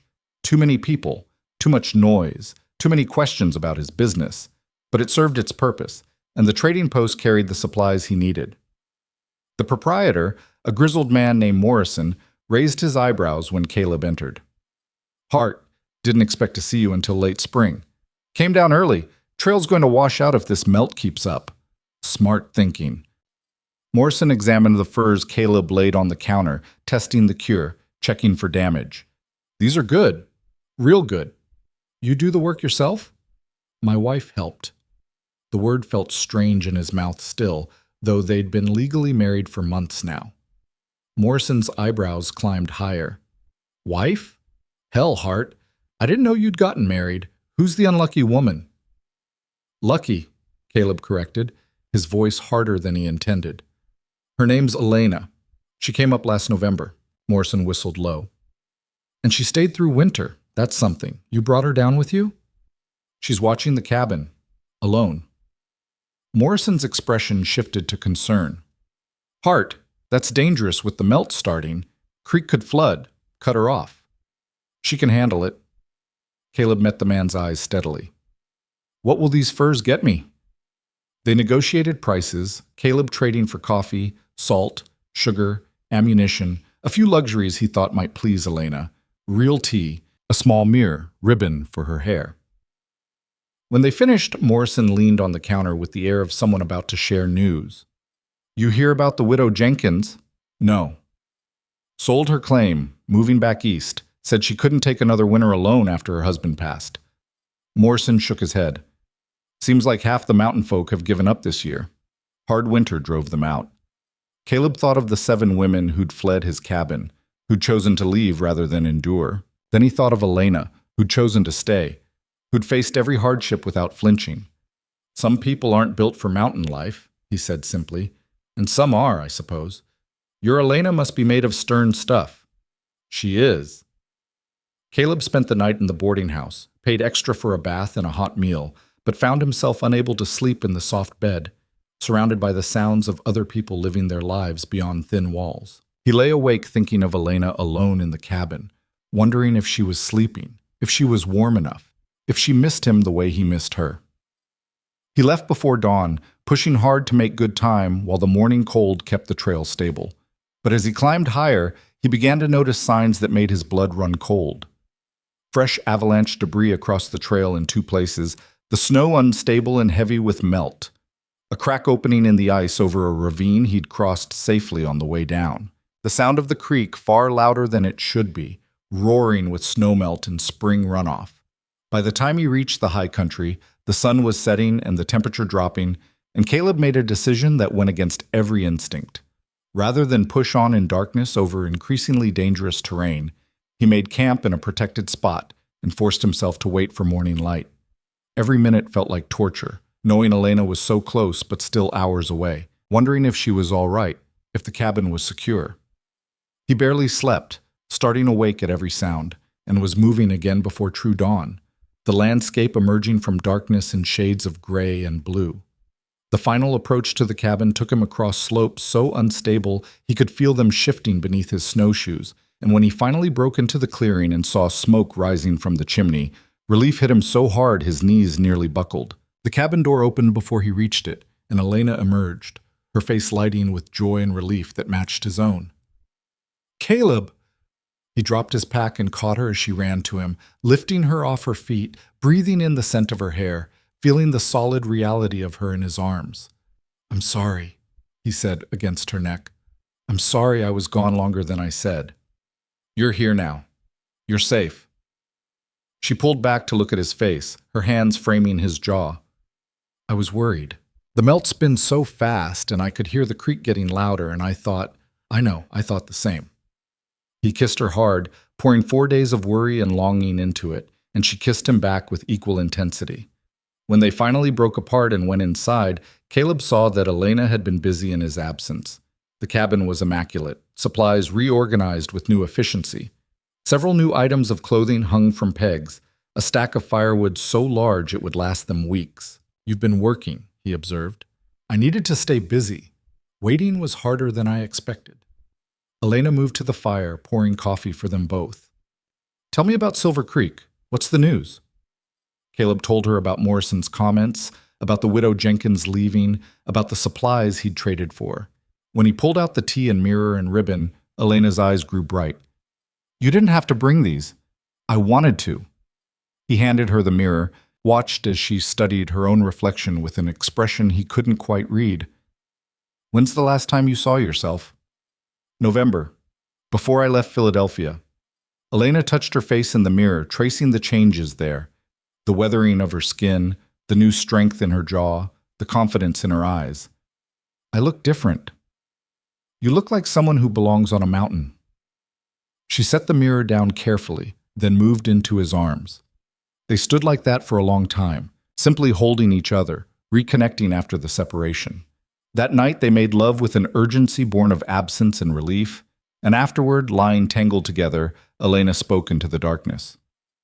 "When you didn't come back on the fourth day, I started imagining everything that could have gone wrong. Injury, avalanche, animals.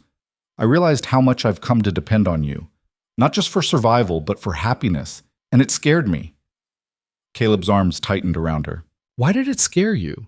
"Because depending on someone means they can hurt you, not intentionally, but by leaving, by dying, by being human and fallible. And I'd promised myself after Miguel, after all the others, that I wouldn't depend on anyone ever again." She turned to face him in the darkness. "But I broke that promise. I depend on you, Caleb. And that terrifies me." "I depend on you too," he said quietly. "Same terror. So what do we do?" "We trust it anyway. We build a life that includes that fear, that acknowledges it, but doesn't let it stop us from moving forward." He found her hand beneath the blankets. "We're both scared. That's all right. We'll be scared together." The melt continued with alarming speed over the following weeks, transforming the landscape from winter white to spring brown almost overnight. The creek swelled to 3 times its normal width, tearing at its banks, carrying debris from higher elevations. Caleb and Elena worked together to secure everything that might wash away, moving supplies to higher ground, reinforcing the lean-to against potential flooding. "It's going to take the crossing," Caleb said one evening, watching the creek's fury from a safe distance. "Probably tonight or tomorrow." He was right. The next morning they woke to find the log bridge they'd used to cross the creek completely gone, swept away in the night by the raging water. The creek had also changed course slightly, carving a new channel that put it closer to the cabin than before. "We're isolated now," Elena observed, staring at the churning water. "No way down to the valley until this calms and we can build another crossing. Could be weeks, maybe a month." "Then it's good you went when you did." She turned to him with a slight smile. "And good we have supplies to last." Caleb marveled at her calm acceptance, the way she adapted to each new challenge without panic or complaint. Where the other women would have seen imprisonment, Elena saw simply the reality that needed to be dealt with. They spent the next days beginning work on the cabin expansion, taking advantage of the enforced isolation to focus on building. Caleb felled the marked trees one by one, Elena helping to strip branches and bark, the work exhausting but satisfying. In the evenings, they planned the addition in detail, sketching layouts in the dirt, discussing what would go where. "I want windows on the south wall," Elena said, pointing to her sketch. "For the sewing room. I need good light for detailed work. Glass is expensive. I'd have to haul it up from the valley. Then we'll save for it, or I'll use oiled paper until we can afford better."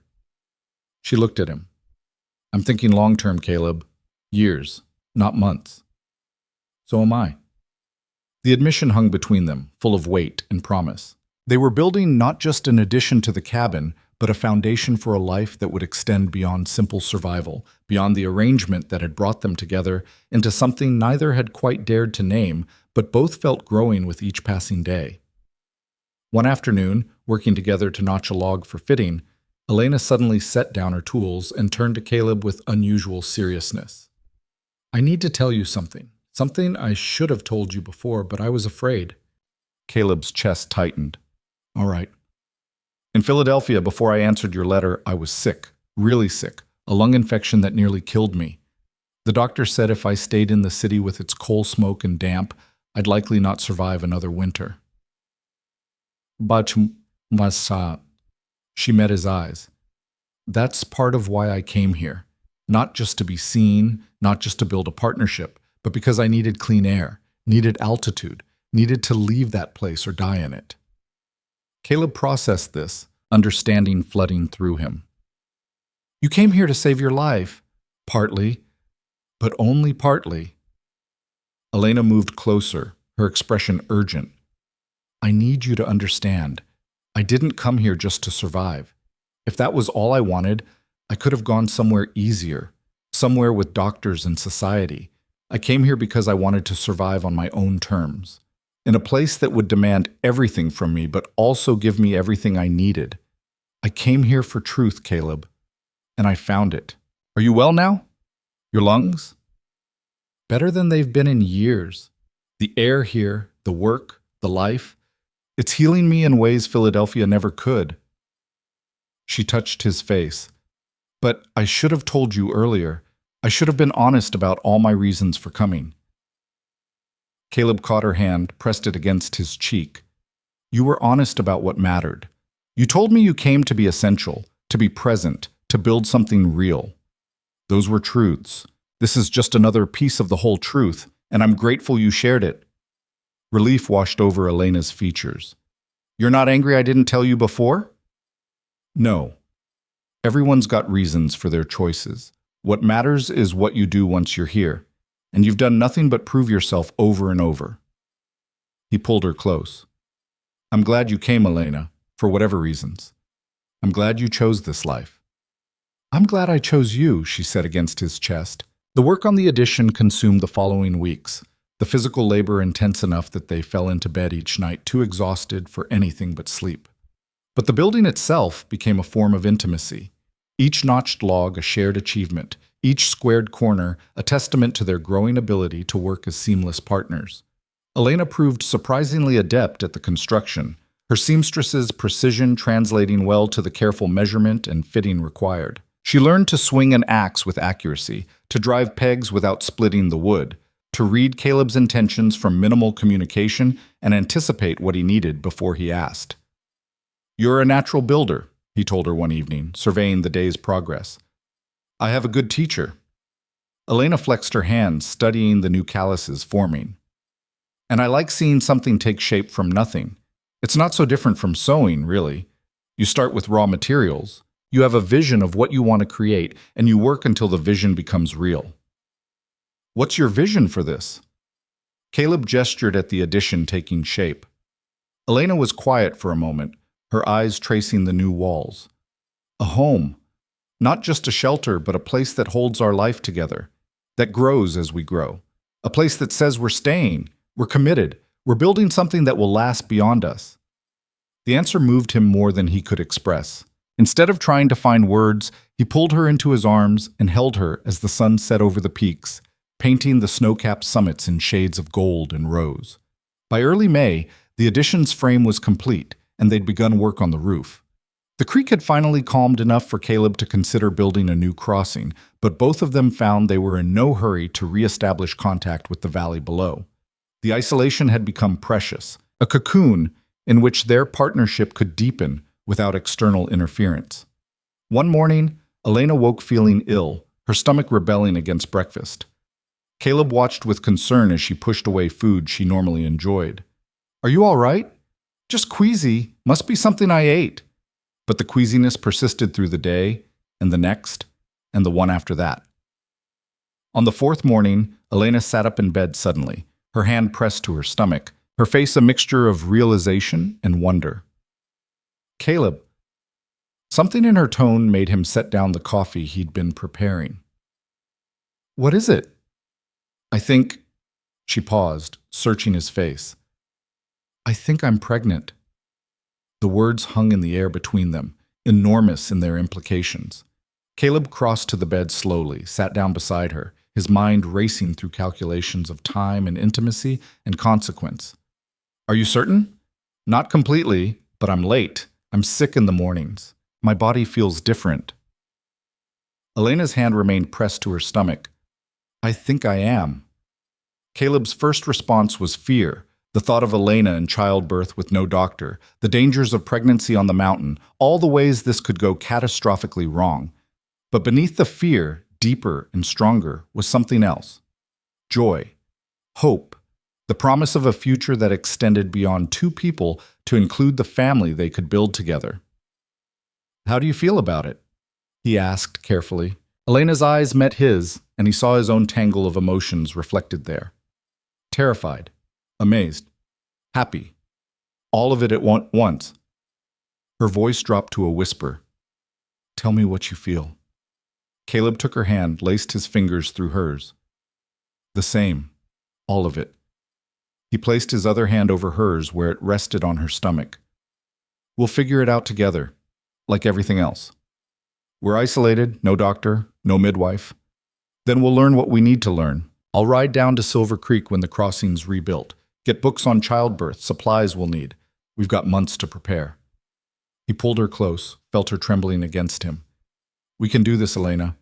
We've survived everything else the mountain threw at us. We can survive this too. I'm scared, she admitted. I know, so am I. He pulled back to look at her, and his smile, though shaky, was genuine. But I'm also happy. Are you happy? Elena's eyes searched his face. Then her smile broke through, radiant despite the fear beneath it. Yes, scared and happy both. They held each other for a long time, adjusting to this new reality, this new challenge and blessing that would reshape their lives. When they finally rose to face the day, everything looked slightly different, as if the world had shifted on its axis. That evening, sitting by the fire with Elena's head resting on his shoulder, Caleb found himself thinking about the future in entirely new ways. A child on the mountain, a family in the cabin they were expanding, a life that would grow and change in directions he couldn't predict but was learning to trust anyway. We'll need to finish the addition before winter, he said. More space, a separate sleeping area for when the baby comes. And we'll need supplies, cloth for diapers, blankets, everything a baby needs. I'll make a cradle, something strong and safe. They planned into the night, their voices quiet but certain, building a vision of the life that was coming. The fear didn't disappear, it remained, a constant undercurrent to every decision. But the joy grew stronger, fed by each small preparation, each shared dream of the future. When they finally went to bed, Elena curled against Caleb with his hand resting on her stomach, and he felt the weight of responsibility settle over him like a mantle.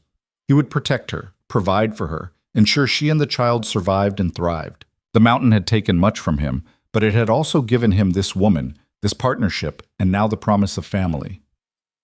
Thank you, Elena whispered in the darkness. For what? For choosing me back, for building this with me, for not being afraid of what we're creating together. Caleb kissed her temple, breathing in the scent of her hair. I was afraid. I am afraid. But you taught me that fear doesn't have to mean no. It can mean yes, scared, and that's all right. Yes, scared, Elena repeated softly. That's what we are. That's what we'll always be, probably. Two people saying yes to each other despite the fear. That's enough, Caleb said. That's everything. Outside, the mountain settled into spring, the harsh edges of winter softening into green growth and flowing water. Inside the cabin, two people held each other and dreamed of the child they would raise in this wild place, of the family they would become, of the life they were building. One difficult, beautiful choice at a time. The pattern Caleb had feared, the pattern of abandonment and loss, had finally, truly broken. In its place, a new pattern was forming, one built on trust and partnership, on choosing each other daily, on facing fear together, and finding that together they were stronger than anything the mountain could throw at them. The knowledge of the baby transformed everything while changing nothing. They still rose with the sun, still worked until exhaustion claimed them, still fell into bed grateful for warmth and each other's presence. But now every action carried additional weight. Every decision factored in the life growing inside Elena. Every plan extended beyond two people to three. Caleb attacked the cabin expansion with renewed urgency, working from first light until his hands bled and his shoulders screamed. Elena tried to help as she had before, but the morning sickness weakened her, and Caleb found himself ordering her to rest more often than not. "I'm pregnant, not broken," she protested one afternoon, watching him hoist a roof beam alone. "I know, but you're carrying our child, and I won't risk either of you for the sake of pride." He secured the beam, then climbed down to face her. "Let me do this, Elena. Let me take care of you both." She relented, though he could see the frustration in her eyes. Independence had been hard-won for her, and accepting limitations, even temporary necessary ones, chafed against everything she'd built in herself. But she was also practical enough to recognize that stubbornness served no one. So she turned her energy to tasks that didn't require heavy lifting. She sewed constantly, creating tiny gowns and blankets from fabric she'd brought from Philadelphia, supplemented with soft leather Caleb tanned from deer hides. Her needle flashed in the firelight as she worked, each stitch a prayer for the child's safety, each completed garment a tangible preparation for the future.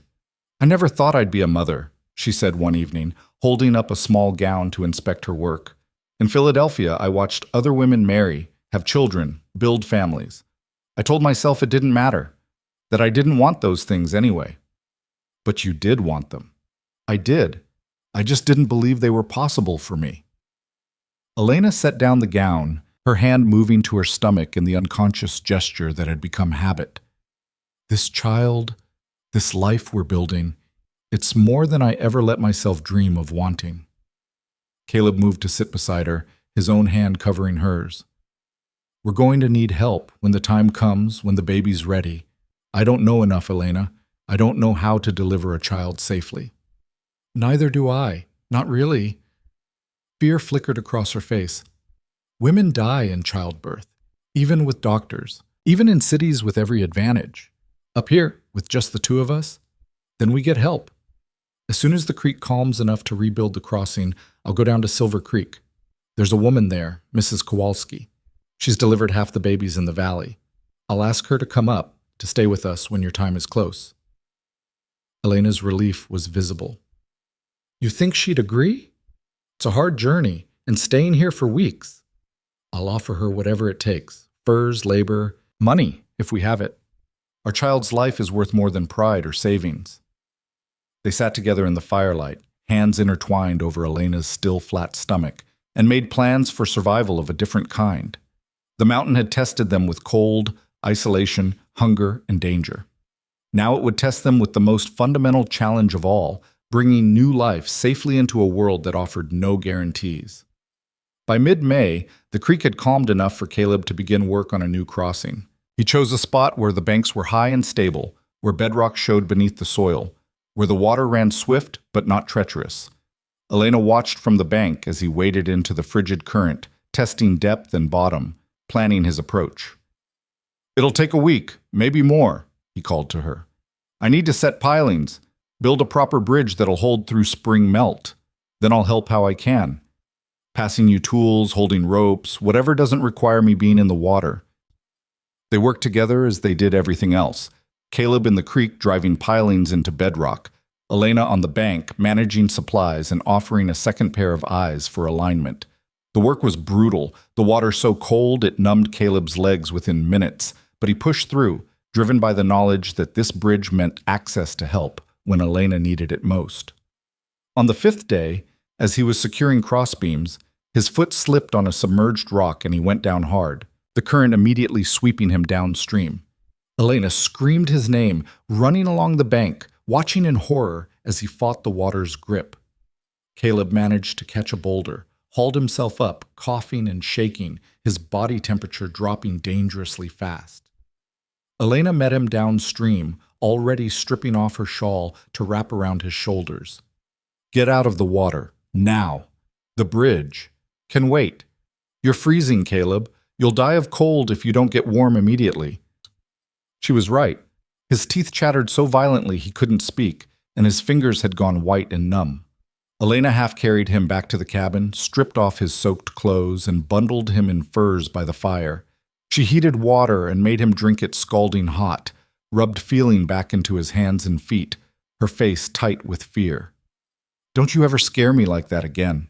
she said when he could finally speak. Didn't mean to. I know, but Caleb, you can't take risks like that. Not now. Not when I need you. When our child needs you. Us. Her voice broke. If you died in that creek, I'd be alone up here, pregnant, with no way to get help. You have to be more careful. The rebuke was fair, and Caleb accepted it. He'd been pushing too hard, too focused on completing the bridge to properly assess the risks. It was the kind of mistake that got men killed on the mountain, and he'd made it despite years of experience that should have taught him better. You're right. I'll be more careful. He caught her hands, pulled her close. I'm sorry. I wasn't thinking about you being alone. I was just trying to get the work done. We get the work done together, remember? That's our pattern now. You don't have to do everything yourself anymore. They finished the bridge together over the following week, Caleb working in shorter shifts with longer breaks to warm himself, Elena taking on more of the bank work despite her condition. When they finally secured the last plank and tested the structure's integrity, the sense of accomplishment was profound. It's solid, Caleb said, bouncing on the bridge's center. It'll hold through anything short of a flood. Then you can go to Silver Creek, talk to Mrs. Kowalski. Caleb made the journey 2 days later, pushing hard to minimize time away from Elena. Silver Creek looked the same as always, rough, busy, indifferent to individual struggles. He found Mrs. Kowalski in her small house on the settlement's edge, a sturdy woman in her 50s with capable hands and shrewd eyes. Mrs. Kowalski, I need your help. Most people do. What kind of help?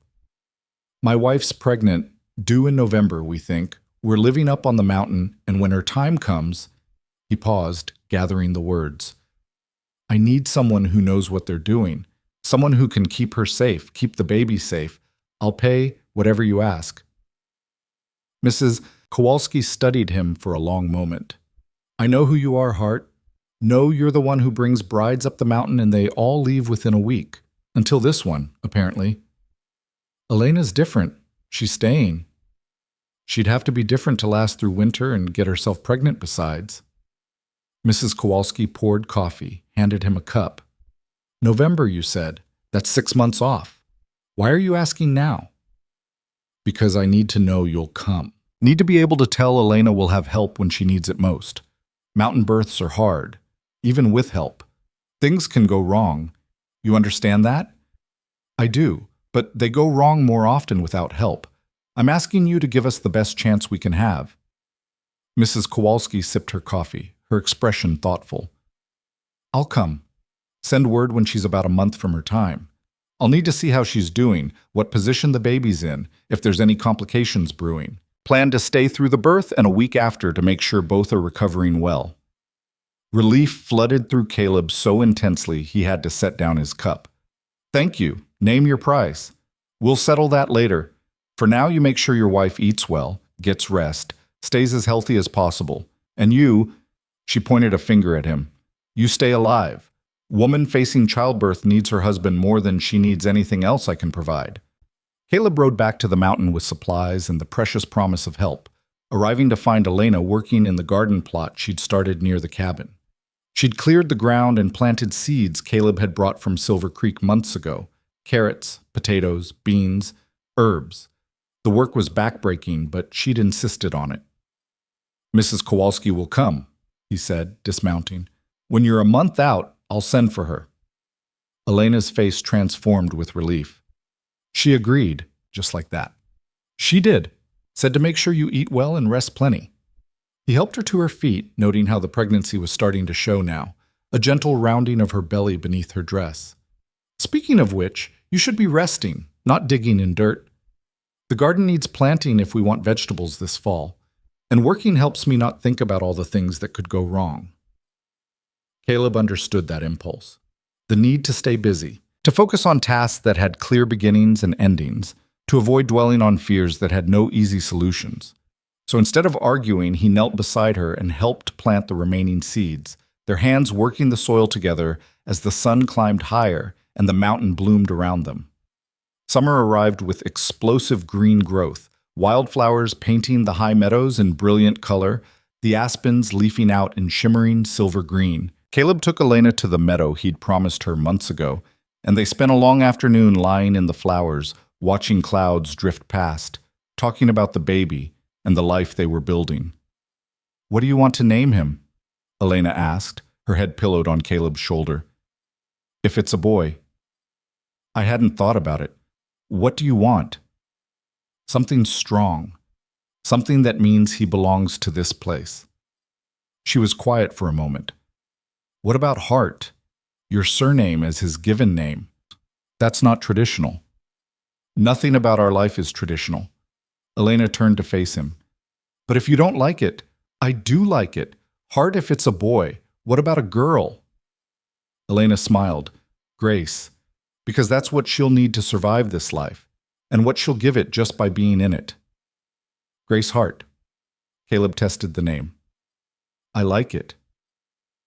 They lay together in the flowers, planning for the child who would bear one of those names, who would grow up knowing the mountain is home, who would be the first fruit of their partnership.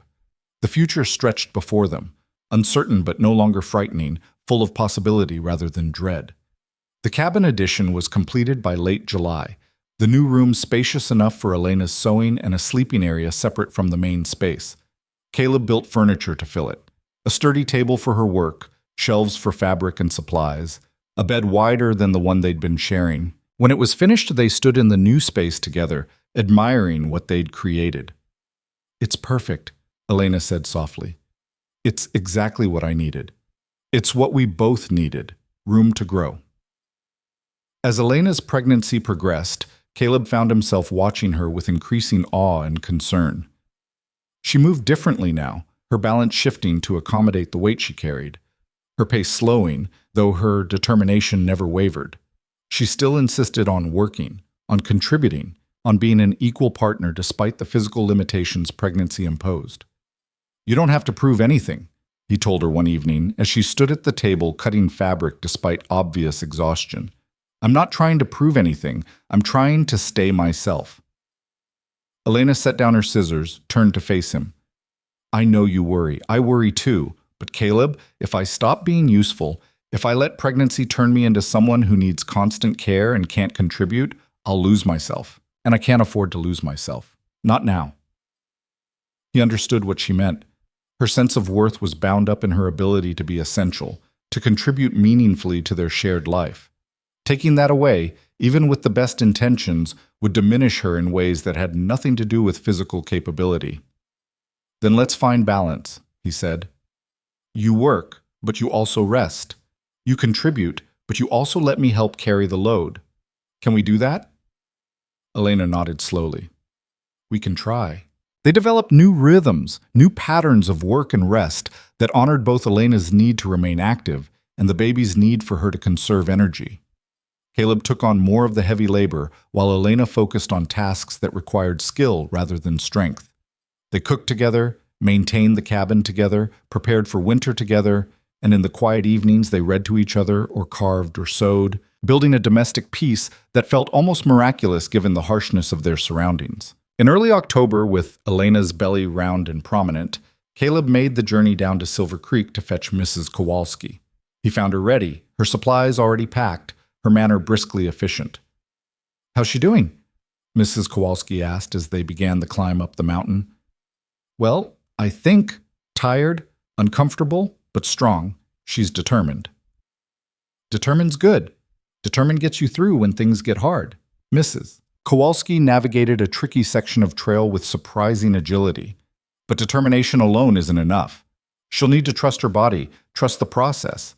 Most important, she'll need to trust you to be there for her no matter what happens. The words carried weight that made Caleb's chest tight. What if something went wrong? What if he wasn't enough? Wasn't capable of providing what Elena and the baby needed? The fears he'd been pushing down for months rose up, threatening to overwhelm him. "What if I can't do it?" he asked quietly.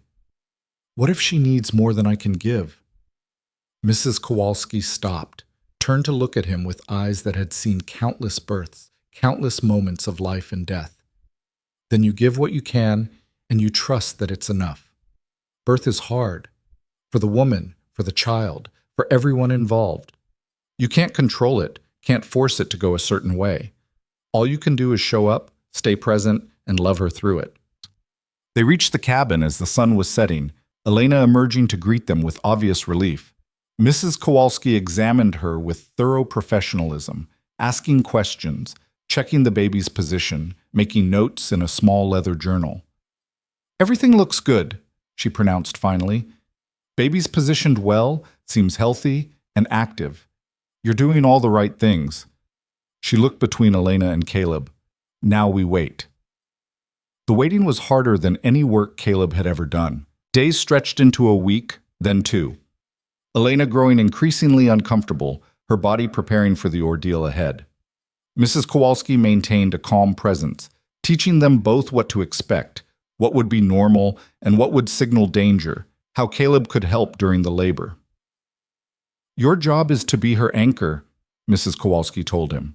"When the pain gets bad, when she feels like she can't continue, you remind her that she can. You remind her why she's doing this. You stay steady so she doesn't have to be." Caleb absorbed the instructions, committing them to memory, preparing himself for a test that would require different strength than anything the mountain had demanded before. The labor began on a cold November night, 3 weeks after Mrs. Kowalski's arrival. Elena woke Caleb with a hand on his shoulder, her face tight with pain. "It's time." Mrs. Kowalski took charge immediately, her years of experience evident in every movement. She prepared the bed, boiled water, laid out supplies with practiced efficiency. Caleb helped where he could, following instructions, trying to stay calm while his heart hammered against his ribs. The labor was long and brutal.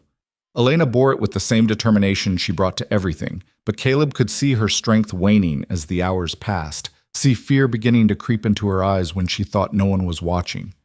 He stayed beside her, held her hand through the contractions, wiped sweat from her face, murmured encouragement when she seemed ready to give up. "I can't," she gasped at one point, her face pale with exhaustion. "Caleb, I can't do this." "You can. You're the strongest person I know, Elena. You survived winter on this mountain. You faced down a bear. You can do this." "What if something goes wrong? What if I die or the baby?" "Then we'll face it together." He pressed his forehead to hers. "But you're not going to die. You're going to bring our child into this world, and then you're going to rest, and we're going to raise him or her together. That's what's going to happen." Mrs. Kowalski's voice cut through the moment. "It's time to push, Elena. Baby's ready." What followed was the most intense hour of Caleb's life. Elena bore down with everything she had, her screams echoing off the cabin walls, her nails digging into his hands hard enough to draw blood. He stayed with her through all of it, never flinching, never looking away, being the anchor Mrs. Kowalski had told him to be. And then, with a final push that tore a sound from Elena he'd never heard before, the baby came. Mrs. Kowalski caught the infant, cleared its airway, and a thin wail filled the cabin, the sound of new life protesting its entrance into the cold world. "It's a girl," Mrs. Kowalski announced, laying the baby on Elena's chest. A healthy, perfect girl. Elena's arms came up to cradle the infant, tears streaming down her face. "Grace," she whispered. "Her name is Grace." Caleb stared at his daughter, impossibly small, red-faced, and squalling, her tiny fists waving in protest, and felt something fundamental shift inside him. All the fear, all the doubt, all the years of believing he was meant to be alone dissolved in the face of this tiny person who existed because he and Elena had chosen each other, had built a life together, had created something beautiful from the raw materials of loneliness and hope. "She's perfect," he said, his voice rough with emotion. "Elena, she's perfect." Elena looked up at him, exhausted but radiant. "We made her, together." Mrs. Kowalski worked efficiently, tending to Elena, ensuring the afterbirth came properly, checking for complications. When she was satisfied that both mother and child were stable, she wrapped Grace in soft blankets and handed her to Caleb. "Your turn to hold your daughter." Caleb took Grace with trembling hands, terrified he'd drop her or hurt her somehow. But she settled against his chest, her crying quieting, her tiny hand curling around his finger with surprising strength. He looked down at her face, Elena's dark eyes, his strong chin, a miracle of genetics and choice. and understood why men built homes, why they fought to survive, why they endured hardship and fear, and all the difficulties life threw at them. "I'll protect you," he promised her softly. "You and your mother both. I'll keep you safe, keep you warm, teach you everything I know, and I'll love you more than you can possibly imagine." Grace yawned, already falling asleep in his arms, trusting him completely despite having known him for mere minutes. The weight of that trust settled over Caleb like a mantle, enormous and precious. Mrs. Kowalski stayed another week, teaching Elena how to nurse, how to care for a newborn, what to watch for in terms of health concerns. She taught Caleb too, showing him how to change swaddling, how to burp the baby, how to soothe her when she cried. By the time Mrs. Kowalski left, they had the basics down, though both were exhausted from the round-the-clock demands of a newborn. "You'll do fine," Mrs. Kowalski said as she prepared to depart. "You've got what matters. You love each other, you work together, and you're not afraid of hard things. That's enough." Ooh, Caleb paid her generously, adding extra furs and a carved figure of a mother and child he'd made in the waiting weeks. Mrs. Kowalski accepted both with grace, then turned to Elena, who held Grace bundled in her arms. "You did well, girl. Real well. Not many women could do what you did. Come to a mountain alone, survive winter, bear a child in the wilderness. You're stronger than you know." "I'm only as strong as what I was given to work with," Elena said, glancing at Caleb. "Partnership makes us both stronger." Mrs. Kowalski nodded knowingly and departed down the mountain trail, leaving the three of them alone in the cabin. The first weeks with Grace were a blur of sleepless nights and constant demands, but also moments of transcendent joy. Her first smile, the way she quieted at the sound of Elena's voice, her tiny fingers wrapped around Caleb's thumb as she slept. They learned together, made mistakes together, celebrated small victories together. Winter came again, but this time the cabin held 3 people instead of 2, and the silence was broken by Grace's cries and coos, by the sounds of new life insisting on its place in the world. Caleb found he didn't mind the interrupted sleep or the additional work. Everything felt purposeful now, infused with meaning that went beyond simple survival. One evening in late December, with Grace asleep in the cradle Caleb had built, Elena sat at her sewing table working on a small dress. Caleb carved by the fire, the domestic piece so complete it seemed almost surreal. "Do you ever think about the other women?" Elena asked suddenly. "The ones who left?" Caleb considered the question. "Sometimes. I wonder where they are, if they found what they were looking for." "Do you ever wish one of them had stayed instead of me?" No. The answer was immediate and absolute. "They couldn't have built this with me, Elena. They didn't want what this required. But you did. You saw what this life demanded and you chose it anyway. That's the difference." Elena set down her sewing, moved to sit beside him. "I chose it, but you chose it too. You chose to keep trying after 7 failures. You chose to believe an 8th woman might be different. If you hadn't had that faith, it wasn't faith, it was desperation." "Desperation led you to me," Elena said, "and I turned it into something better. We turned it into hope." They sat together in the firelight, listening to their daughter's quiet breathing, grateful for the warmth and safety of the cabin they'd built, the life they'd created, the family they'd become. As winter deepened, Caleb found himself thinking about what they'd proven. That 2 broken people could heal each other, that loneliness didn't have to be permanent, that the mountain's harshness could be survived not through isolation, but through partnership. That love wasn't about finding someone perfect, but about choosing someone real and building something together that neither could have built alone. 7 women had climbed the mountain to marry Caleb Hart. 7 women had fled within a week. The 8th had climbed the mountain and stayed, not because she had nowhere else to go, not because she couldn't survive elsewhere, but because she had found something on this harsh, beautiful mountain that nowhere else could offer, a partnership built on truth, a love earned through shared struggle, a home created from nothing but determination and hope. One evening in early spring, as the mountain began its annual thaw, Caleb sat on the porch watching the sunset paint the peaks in shades of gold and crimson.